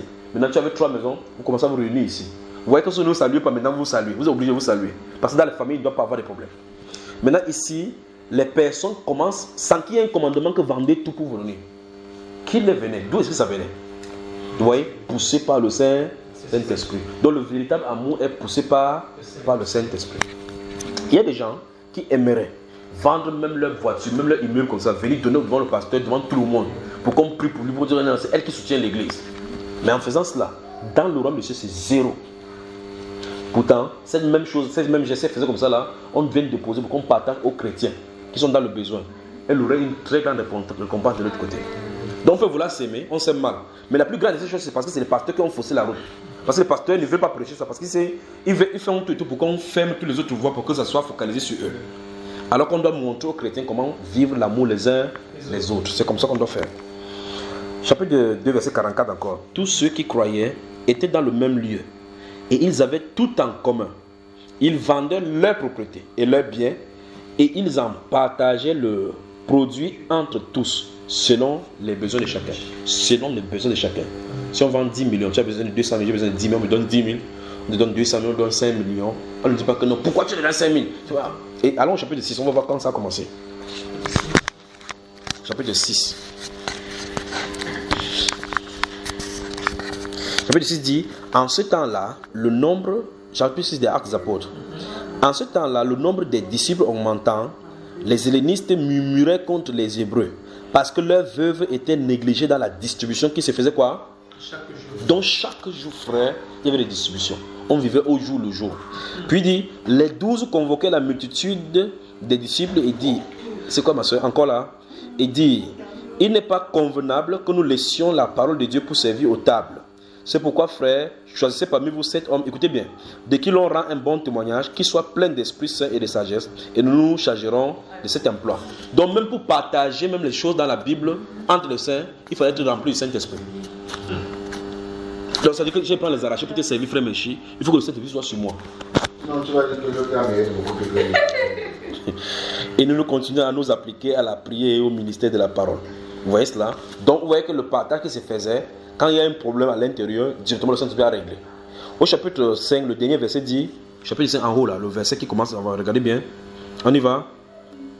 Verset 41. Les apôtres se retiraient de devant le Sanhédrin, joyeux d'avoir été jugés dignes de subir des outrages pour le nom du Seigneur. Verset 42. Et chaque jour, dans le temple et dans les maisons, il est nécessaire d'enseigner et d'annoncer la bonne nouvelle de Jésus-Christ. Les chrétiens vivaient la persécution, ils en étaient fiers. Les chrétiens vivaient l'amour, ils ne s'en plaignaient pas. Les chrétiens vendaient leurs biens sans que ça ne leur faisait pas mal. Qu'est-ce qui les mouvait? L'esprit d'amour les conduisait. Ça dit quoi? Ceux-ci étaient détachés totalement dans le matériel. Et il y a même un avantage de vivre comme ça, parce que quand tu vis comme ça... Attends, tu sais ce qui se passe? Quoi? Il y a une vision que j'ai eue de l'apôtre Paul. Ce qui m'amuse, c'est que si je parle de toi, tu vas dire que je suis fou. Parce que quand tu t'es levé pour parler, j'ai vu le geste que j'avais vu là-bas. Il s'est levé exactement comme j'ai vu là-bas quand j'avais vu Paul. Il y a des choses, le Paul que vous voyez dans le film, c'est pas comme ça qu'il est haut. C'est pas comme ça, ça n'a rien à voir avec le vrai Paul.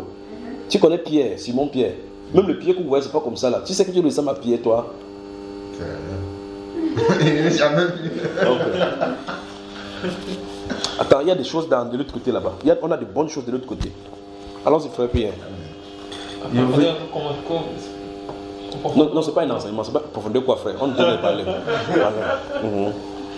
En fait, je voulais dire qu'il y a un avantage de vivre même comme ça. Parce que nous remarquons que quand on vit avec le véritable amour, oui, on a le cœur-ci, où tous les problèmes viennent de là, on est déchargé. Tu es déchargé, tu es tranquille. Oui, parce que tu vas voir par exemple, si nous voyons un peu dans le monde ceux qui vivent comme ça, tu vois, le monsieur bon est bien portant, il n'a pas de soucis, que peut-être il réfléchit que on a un peu chuté là-bas. Tout ça dans la tête, ça t'amène même les problèmes, ça t'amène même les maladies, tu sais comment avoir les choses. Mais c'est ce que Jésus a dit. Véritablement l'amour, tu t'en fous que, si j'ai mon téléphone et que le frère l'a pris parce qu'il était dans le besoin. Tu ne peux pas dormir tranquille. C'est comme si tu es toujours libre. Et tu es disponible même pour que le Seigneur vienne toujours te parler parce que ton esprit n'est pas distrait. Exact. Alors, si tu es toujours en train de. Oui, ça y est. En tout cas, l'esprit est venu. Amen. Oui. J'ai un frère authentique. Amen. Quand je dis authentique, c'est vraiment authentique. Amen. Mon frère Arnaud. Amen. Il y avait une personne qui était dans un besoin. Et le frère n'avait que 600. C'est ça? Il n'avait que 600 dirhams, 60 euros sur lui. Et la personne qui était dans le besoin avait juste besoin de 60 euros.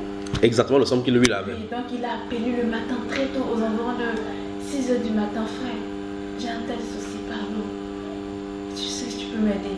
Le frère n'a pas hésité, il n'a pas dit que hey, je vais manger quoi et tout ça. Voilà. C'était le 10 du mois comme ça. 10, donc il y a encore le long parcours. Il lui restait pour le mois. Pour vivre. Et c'est un étudiant. Ça, c'est la foi. Le frère, il a couru. C'est-à-dire, en dehors des 600, il avait 20 dirhams. Oui. 2 euros. Il a pris le taxi, 10 euros chez lui. Il est venu. Il n'a pas dit frère, paie-moi le taxi. Oui, il est allé rentrer Il encore. a pris les 600, il a donné. Oui. Il a donné au frère qui avait le problème. Il est parti. Alors, quand il est parti, il a eu un petit sommeil. Le Seigneur Jésus est descendu dans sa Amen. chambre. Amen. Et il a commencé à lui révéler des choses. Qui concerne ces choses-ci. Oui. Il m'a appelé Donc, sœur. quand il parlait de disponible, la tchak, Il m'a appelé sœur. J'ai vu le Christ. Amen. Il était dans une joie. J'ai vu le Christ. Il était heureux, pas possible. Bon, les 600 dirhams peuvent le rendre heureux. Non. Et après ça, il était trop béni. Amen. Après ça, raconte-nous la suite, ma soeur. Après ça, il n'avait pas les moyens pour payer son billet. Oui. Pour rentrer au Gabon. Le Seigneur l'a béni, lui a donné le billet. Amen. Et il dit, aujourd'hui, même quand il veut aller quelque part, tout le monde lui dit, viens chez moi, viens rester chez moi. Tu as vu ça? Parce que le frère, il s'est disposé d'une manière. Alors qu'avant, il était dans le monde. Voilà. Il chantait les musiques du monde, il faisait les choses du monde. Mais quand il s'est donné aussi. C'est donné exactement comme il faut donner. C'est donné totalement. C'est pour ça que les choses, c'est les nouvelles convertis qui peuvent bien combattre. Les chrétiens qui ont déjà duré parce que leurs veines sont déjà forts là. Quand tu dis comme ça, il dit que je te vois venir. Non, ça veut dire qu'il ne peut pas vendre mon champ là. Je vends ça, il vous donne. Mais que Dieu nous vienne en aide. Nous devons avancer. Nous devons avancer là-bas. Ça ne sert à rien de vouloir comprendre les mystères de l'esprit, les mystères de ceci. Jésus, quand il parlait de champ, la sémence, pour parler à notre niveau. Donc, faisons d'abord ce que Jésus a dit là. Parce que s'il n'y a pas l'amour, si on donne le Saint-Esprit, donne le don du Saint-Esprit, tu vas dire qu'il ne prie pas pour toi. Que ta maladie, que ça t'entraîne. Pas vrai? C'est pas ça, frère. Donc, pratiquons l'amour. Pratiquons l'amour. Pratiquons l'amour. Le Seigneur vous bénisse. Amen. En tout cas, si vous avez, je vais vous dire quelque chose pour mon témoignage, moi. Depuis que je connais le Seigneur, il ne m'a jamais menti. Parce qu'il ne peut pas mentir pour commencer. Il ne m'a jamais fait manquer de quoi que ce soit. Je vais vous raconter quelque chose. Il y a une Bible, j'avais une Bible là, l'une des premières Bibles que j'avais avant, c'est ce qui est d'ailleurs trop fini, et puis j'étais là. Il fut une fois quand il était prêcher, quand il prêchait, c'est lui qui envoyait les gens. Je ne marchais pas prêcher. Je reste quelque part, j'habitais avec un frère là, je reste, je prêche. Les gens ne font que venir, ils ne veulent que venir. Donc quand quelqu'un écoute, il peut dire non, je suis allé quelque part, j'ai écouté quelque chose comme ça là. Moi je ne sais pas ce qu'il disait, mais il prêchait seulement, ça sort comme ça sortait là. Et puis une fille part, je suis resté sur place comme ça, comme je suis là, prêcher pendant 3 jours. Donc on prêche comme ça. Il fait jour, il fait noir, il fait jour, il fait noir. Je suis assis là. Il a changé seulement de vent. Oui, les gens changent de vent. Les gens font. Moi, c'est pas quel jouer. Après, quand j'ai fini, je vais dans la mamie qui était à côté. La mamie, on avait lavé la même, ça fait 3 jours justement. Les trucs blancs ils sortaient dans la mamie. Quand tu laisses la mamie sans préparer là, il y avait les trucs blancs qui sortaient dans la mamie. Et puis, je regarde comme ça, je dis, et puis Satan vient me demander que tu vas manger maintenant tes trucs, prêche ton coup, tu prêches là, manger dans ça là-bas. J'ai fermé la mamie, il n'a pas d'inquiétude parce que quand il prêche, je suis sur un autre horizon, donc il ne sent pas quoi que ce soit. Et puis subitement, cette parole se vient. Le lionceau éprouve la disette et la faim, mais ceux qui craignent l'Éternel ne sont privés d'aucun bien. La vérité de la Bible, tu peux lire ça, ça fait autre chose, mais là, ça dit la vérité. Mais là, c'est pas que j'ai gardé quelque chose à la maison que je dis je suis privé, c'est qu'il n'y a rien. Et puis le Saint-Esprit dit, les lionceaux éprouvent la disette et la faim, mais ceux qui craignent l'Éternel ne sont privés d'aucun bien. Il est dit, d'aucun bien. Pas que Dieu va te donner le magnétoscope, la voiture, tout, c'est pas ce que Dieu est en train de dire. C'est que quand tu as besoin de ça, il te donne. Tu as besoin de ça, il te donne. Et tu as besoin de ça, il te donne. C'est comme ça que ma vie est. Et puis je m'assois et je dis, ok Seigneur, attends la nourriture. Tu sais ce qui se passe? Quelques minutes plus tard, il y a une soeur, une femme qui appelle, parce qu'elle voulait encore connaître qu'on lui indique la maison. Je me suis dit que comme elle ne connaissait pas la route, elle vient encore pour poser encore des questions. Je lui indique, dépose le téléphone, puis je sors de lire la Bible. Je vois, elle sort avec une grande sac comme ça. Je regarde le sac, il dit c'est quoi ça? Il dit que hier quand elle est partie, parce qu'elle a fini sa part, elle est partie hier. Ce lui a dit, va nourrir mon serviteur. Donc elle est rentrée, Dieu lui a imposé de préparer. J'ai regardé comme ça. La Bible doit être vécue. Elle a sorti, je ne sais pas, tu connais la nourriture camerounaise, le coquille.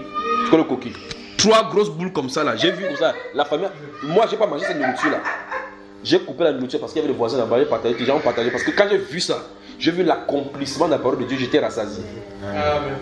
Pour dire quoi? C'est-à-dire que si on est fidèle au Seigneur, il est fidèle à sa parole. Tu as besoin de n'importe quoi, il fait en son temps. Le problème commence à arriver avec nous lorsque, comme il dit, nous demandons mal dans l'optique d'accomplir nos passions. Dieu ne veut pas satisfaire nos passions. Il veut qu'on compte sur lui. Dans le psaume 135 et psaume 105 également, il dit clairement que tous les cris des oiseaux et dans les montagnes là-bas, c'est lui qui les nourrit. Il dit les lionceaux crient, ils attendent de lui son repas. Donc quand tu vas dans les animaux, là, ils font l'animal que le lion tue, c'est Dieu qui a permis. C'est pas ça, frère? Quand il fait le lion il dit Seigneur, qu'est-ce qu'il veut manger aujourd'hui? Il est là, Dieu lui dit que c'est cette biche là. Il guette comme ça, il dit lequel Seigneur? Il dit c'est qui boit l'eau là-bas. Il dit fonce, il fonce. Et quand il attrape, il lève les yeux, merci Seigneur.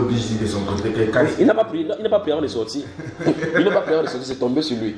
Donc tu vois effectivement que quand on vit avec le Seigneur, on commence à comprendre ses fonctionnements. On ne va pas prier par imitation par quelqu'un. On ne va pas prier pour avoir quelque chose, pour surprendre quelqu'un ou bien pour faire quoi que ce soit. Tu pries, Dieu te donne ce qu'il faut. Alors, c'est comme ça que moi ils font ça avec la confiance totale au Seigneur. Souvent, tu viens à la maison chez nous, au Cameroun, on chante les cantiques, tu ne sais pas. La majorité des cantiques que vous entendez sur YouTube, là, on chante ça parce qu'on est dans la famille grave seulement. Quand on est sur la famille, vous entendez la voix de Madeleine, non? Chacun, on est obligé de chanter. On chante. Quand on finit le sommeil nous prend, on dort. On donne l'expression, on n'est pas fâché, on donne l'expression de notre amour parce qu'il est notre Seigneur dans les bons et dans les mauvais moments. C'est pas parce qu'on doit un jour sans manger que ça change le fait qu'il soit Seigneur. Vous comprenez, n'est-ce pas? Alors on lui fait confiance. S'il n'a pas donné aujourd'hui, on lui dit merci. S'il donne demain, on lui dit merci. On reste souvent des maisons, les gens sortent du champ partout et ceux qui apportent les plantes, et ceux qui apportent des bananes, des pommes. La maison est pleine comme ça de ces choses. Comme ces gens entrent pour déposer, une autre personne entre aussi, maintenant ils ressortent avec. C'est comme ça. Bon, je reste à dehors, ça périt, ça dit de pourrir. Les gens mangent quoi? Donc, chez nous, venez chez nous, on pouvait croire peut-être qu'on allait faire le marchandise même pour 4 ans. Parce que les gens entrent avec ça, et quand quelqu'un entre, il dit ouais, il y a besoin de pommes, va devoir te servir. Chacun sait sa part, il part. L'autre qui sort des tomates, il part. En sortant, si quelqu'un entre avec l'avocat, ça entre. C'est comme ça fait. Vous voyez cela, n'est-ce pas, frère? Maintenant, si tu veux manger toute la nourriture, si Dieu te donne toute la nourriture de la tête, tu vas manger. On te donne tout l'argent, tu vas prendre. Que Dieu nous apprend donc à nous nourrir et compter sur lui jour après jour. Oui, mon frère. Par rapport à ça, il y a un verset que j'aime bien dans la Bible, c'est le contentement. Le contentement. Parce que dans tout ce que tu dis là, si on arrive à comprendre le contentement, bien de dire le contentement, on va voir que en fait, le Seigneur nous donne tout ce qu'on a besoin. Et il va toujours donner. Parce que le mot contentement et savoir qu'il donne toujours, ça veut dire quoi? C'est comme tu vas dire, tu cherches l'eau. Tu vas trouver un peu. Sur le peu là, si tu te contentes du peu là, tu vas voir que en fait, il t'a donné. Que tu as donné ce que tu as besoin. Oui, mais si toi tu juges que c'est mieux que ça. La moitié là, c'est petit. Tu vas dire que Dieu ne t'a pas donné, il n'était même pas là le jour là. Il n'était pas là. Il n'a même pas compris ta prière. Depuis que tu marches avec lui là. Frère, si vous racontez des choses, des témoignages avec le Seigneur, si vous racontez des choses, de comment le Seigneur pourvoit, où tu restes tranquille comme ça, tu entends quelqu'un appelle, Dieu, il dit exactement ce que tu as besoin. Mais tu ne pries pas, Seigneur, j'ai besoin de telle chose. Tu dis, Seigneur, j'ai besoin de telle chose, et tu continues à lire la Bible. Quelques minutes plus tard, quelqu'un appelle, il dit que Dieu m'a dit que je te donne tel. Il te le dit. Il y a des choses qu'on ne peut pas dire, mais il faut qu'on vive seulement en relation avec le Seigneur. Ce qui fait que mon cœur n'est pas troublé par n'importe quel mouvement, ni par n'importe quelle nouvelle. S'il y a n'importe quoi, qu'est-ce qu'on va faire, il ne pose pas ces questions-là, parce qu'il a dit que je m'occupe de ce qu'il va faire aujourd'hui, il va s'occuper du lendemain. Mais est-ce que, à ton stade par exemple, est-ce que ce n'est pas parce que, à cause de ce que tu as déjà eu comme expérience ou bien comme. C'est quoi ce mot? Comme le Seigneur t'a témoigné sa fidélité là, est-ce que ce n'est pas par rapport à ça qui fait que tu tiens debout? Parce que c'est facile de parler comme ça, mais c'est pas ça sur le terrain. Pierre, attends, tu es converti en quelle année? Non, lui au moins il est véridique. Hein. Oui, oui, je comprends. C'est bon de dire. Attends, je comprends ce que tu viens de dire. On a besoin de l'expérience pour tenir compte avec le Seigneur. Parce que si tu n'as pas d'expérience passée, tu vas naviguer. Tu vas dire que est-ce que je suis sûr, je sais en qui j'ai cru. Je sais ce que j'ai déjà eu à passer, je sais où il m'a retiré. Oui. Tu vois, maintenant je sais que même si je le connais tellement que je sais que même son silence c'est un message. C'est-à-dire que s'il prie, il ne répond pas, je sais qu'il y a un message. Bon, tu as converti depuis quand il t'a montré quelque chose. Quelle année? L'année où tu es venu sur Maroc. Il dit que tu es converti depuis quand? Oui, ça te reprend, non? C'est quelle année? L'année est passée, c'est ça? Ça fait 2 ans. 2 ans, non, nous sommes en 2019, donc 2016. Oui. Ok, avant cela, dis-moi, quand tu dormais, quand tu te réveillais, qui te réveillait? Le Seigneur. Donc en réalité, même quand on n'est pas converti, le Seigneur témoigne ses bontés dans nos vies sans qu'on ne soit au courant. C'est quand on est converti qu'on regarde que ça s'amplifie seulement. Mais en tout cas, Dieu dans beaucoup de vies, il y a des extampis, c'est-à-dire qu'il a des témoignages dans les vies où chacun peut savoir niveau après niveau que ici c'est Dieu. Ici c'est Dieu. Le problème c'est que quand tu arrives, il y a certaines choses qui arrivent. Comme un temps, Satan vient lui-même dire que ça c'est une coïncidence. Je vois où tu vas venir. Ici c'est une coïncidence, ça peut être une coïncidence. Je le connais mieux pour savoir que c'est pas une coïncidence. Que j'ai conduit la voiture, il y a l'embouteillage comme ça, il me dit tourne à droite. Ne va pas comme ça, ne va comme ça. Quand il arrive quelque part dans un carrefour, quelqu'un me veut, il dit Seigneur, je vais où la prendre le volant. Je suis en train de causer ma femme en priant. Pas où. Il dit que ne t'inquiète pas, continue seulement. Je tourne à droite, je tourne. Après, j'arrive là où je suis en train de partir. Quand tu connaissais la rue, comment il dit, j'ai mon GPS. Il croit que c'est le GPS qui est la vie. Tu vois ça, frère? J'arrive quelque part, quand il ne répond pas, il reste tranquille. Il conduit doucement, il m'arrête. Avec ma femme, je reste causé. Il dit que j'attends qu'il me dise là où je dois partir. C'est ça. Il dit que, mais avant ça, tu as des entraînements avec lui. Un jour, quand il prêchait dans la même maison, j'ai dit tout à l'heure là. Quand j'étais encore jeune étudiant là, il y a une femme qui est allée prêcher quelque part, elle a dit parents, viens de même prier pour moi. Il a dit, j'ai dit oui. Parce que quand il venait de convertir, si tu as le démon de n'importe où, tu vas sortir partir. Quand il entendait qu'il y avait quelqu'un qui avait le démon quelque part, le démon ne m'énervait. Il vous allez partir. Donc même si il y a le démon n'importe où, il devait partir. Et puis je sors de chanter là, je sors d'attacher mes. Il n'oublierait jamais ces jours là. Je sors d'attacher mes chaussures comme ça, je me dis qu'elle n'est pas là. Est-ce qu'il était là, il chantait mal, il dit, elle n'est pas là. Je change de chaussures, j'ai marché. C'est comme si le soleil du jour là était tombé seulement sur moi le jour là. Dès qu'il arrive là-bas, où est-elle? On dit qu'elle n'est pas là. Il dit, mais le soleil me dit, je t'ai dit qu'elle n'était pas là. Le soleil m'a frappé le jour là, bien même, pour me corriger. Donc de temps, c'est quand il va quelque part, je l'écoute d'abord. Donc il marche en route, souvent il marche avec les gens, souvent ils ne comprennent pas mes gestes. Quand il marche en route, quand il dit tourne-toi, tu rentres, il me tourne comme ça, de rentrer encore. Il dit que c'est quoi? Il dit que tourne-toi et rentre. Il ne te dit pas qu'il a dit qu'on se tourne, c'est comme ça. Une année, j'étais en train de marcher, il m'a parlé de cela avec un de mes grands frères, dans un couloir comme ça, dans la nuit, c'était vers 1h. On marchait comme ça là. Subitement, quand on a abordé un long tunnel, enfin, ce sont des maisons comme ça, des maisons où c'est tracé, abordé, ça dit là-bas. Un monsieur a abordé l'autre tunnel comme ça, par le centre, il dit quitte le chemin de ce monsieur. Il dit quitte le chemin de ce monsieur, il le regarde comme ça là. Celui-ci, il est complètement en train de parler. Dans un couloir. Lui, il ne marchait pas, il se déplaçait comme ça, de façon rectiligne. Donc, lui, le monsieur se déplaçait comme ça, avec le capuche comme ça. Il était comme ça là, il se déplaçait comme si c'était sur un train. Il n'y avait pas de couloir, il n'y avait pas d'embranchement ni à gauche ni à droite. On devait seulement foncer. On venait comme ça. Plus on venait, plus vous sentir le champ magnétique, c'était grave. Le Seigneur va dire quitte le chemin de ce monsieur.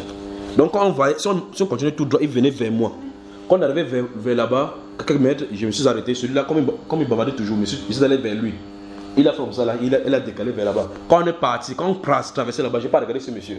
Il a seulement traversé comme ça. Lui, il a traversé, il a regardé le monsieur. J'ai vu, il a bougé comme ça. Après, il m'a dit, mais qu'est-ce que le monsieur, il sortait de cimetière. Il a seulement regardé comme ça. Regardez, quand je vois toutes ces choses-ci, je vois quelqu'un dire, je m'en vais prêcher la parole. Dieu nous a donné le pouvoir d'aller prêcher la parole. Je dis que les gens sont fous seulement dehors. Tu traverses ce genre de monsieur-ci, il te paralyse. Tu vas commencer à prendre la Bible comme ça, déchirer comme ça. La Bible est fausse. La Bible est fausse. La Bible est fausse. Et puis celui-là me dit, mais pourquoi tu savais que le monsieur là est mauvais et tu ne m'as pas dit? Il dit que bon, on n'a pas dit quitter le chemin. J'ai entendu quitter. Voilà, c'est au singulier qu'on a parlé. Oui. Donc il faut obéir tel que je dis. Si tu fais partie du plan, elle est quittée. Oui, il a dit quitter. Oui. Quelque part. Je vais te poser des questions. Tu quittes, ça dit quitte, il quitte. Je ne fais pas. Ah oui. Parce qu'il y a quelque chose qui arrive. Il dit que dans les petites choses comme ça, Dieu intervient. Dieu intervient. Il habitait de mettre à la maison. Comme il habitait à l'université, il venait souvent à la maison. Je suis venu à la maison un jour, il ne voulait pas arriver à la maison. Il y a une boutique là-bas quelque part où il partait souvent me cacher. Et je savais que ma tante avec qui il habitait là ne vient jamais là-bas. Parce qu'il y a 4e niveau, elle quitte, elle peut pas descendre là-bas. Je vais m'asseoir là-bas, je dis qu'elle viendra te trouver. Il dit qui ça? Moi, parce que je sais qu'elle ne vient pas là-bas. Je suis comme ça, il y a dans la salle, je suis comme ça avec le mur. J'entends, elle arrive. Je sens de causer avec les gens, je dis, elle arrive. La voix ne fait que s'accentuer. Elle arrive. Et en dernier, je dis que là, voilà, dès qu'elle fait comme ça, on était nez à nez comme ça. Nez à nez. Donc, tu vois, avec les expériences, maintenant, je connais. Quand il dit, c'est le moment. J'ai fait seulement ce qu'il a dit, il a fait. Quand il dit, par exemple, comme hier, par exemple, tu étais assis ici, non? Il t'a regardé. Quand il t'a regardé, cette personne s'était présentée, il t'a dit quoi? Qu'il y a une personne qui a une blessure qui n'est guérie. Il y a une personne comme ça, et j'ai dit c'est une femme. Elle s'est présentée devant toi. Quand il présente, je pose la question, est-ce qu'il doit parler? Il dit oui, il doit parler. Tout ce qu'il a dit, c'est je parle. Le reste, c'est entre toi et lui. Bon, dis-nous maintenant, c'est qui alors? Je sais que c'est ma tante. C'est ma tante. Elle a une blessure. Oui. Qu'est-ce qui se passe avec elle, la blessure? Bon, apparemment, c'est l'histoire de la jeunesse où elle a eu beaucoup d'avortements. Et ce qui fait qu'aujourd'hui, elle a beaucoup de problèmes de maladie.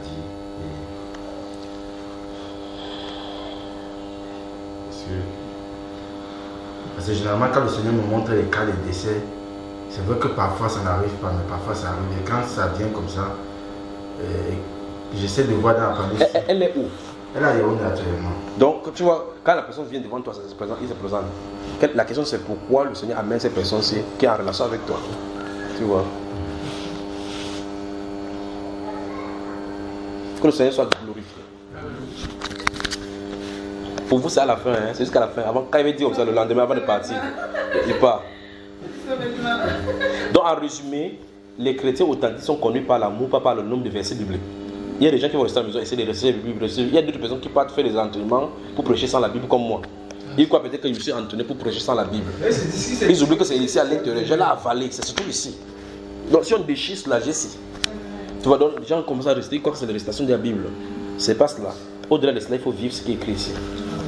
C'est ça l'essentiel. C'est l'essentiel de la vivre. Vivre la Bible. Vivre la Bible. Comme je dis souvent, il faut vivre quelque chose pour pouvoir l'expliquer, pour pouvoir expliquer aux autres ou bien faire comprendre aux autres. Si tu ne vis pas quelque chose, tu auras du mal à expliquer aux autres. Il faut rester sur la théorie. Voilà. Il y a des choses, si on entre dans le domaine de délivrance, maintenant c'est un autre domaine. Dans le domaine de l'esprit. On a mis ça en parenthèse hier, non? Dans le domaine de l'esprit, dans le domaine de l'esprit.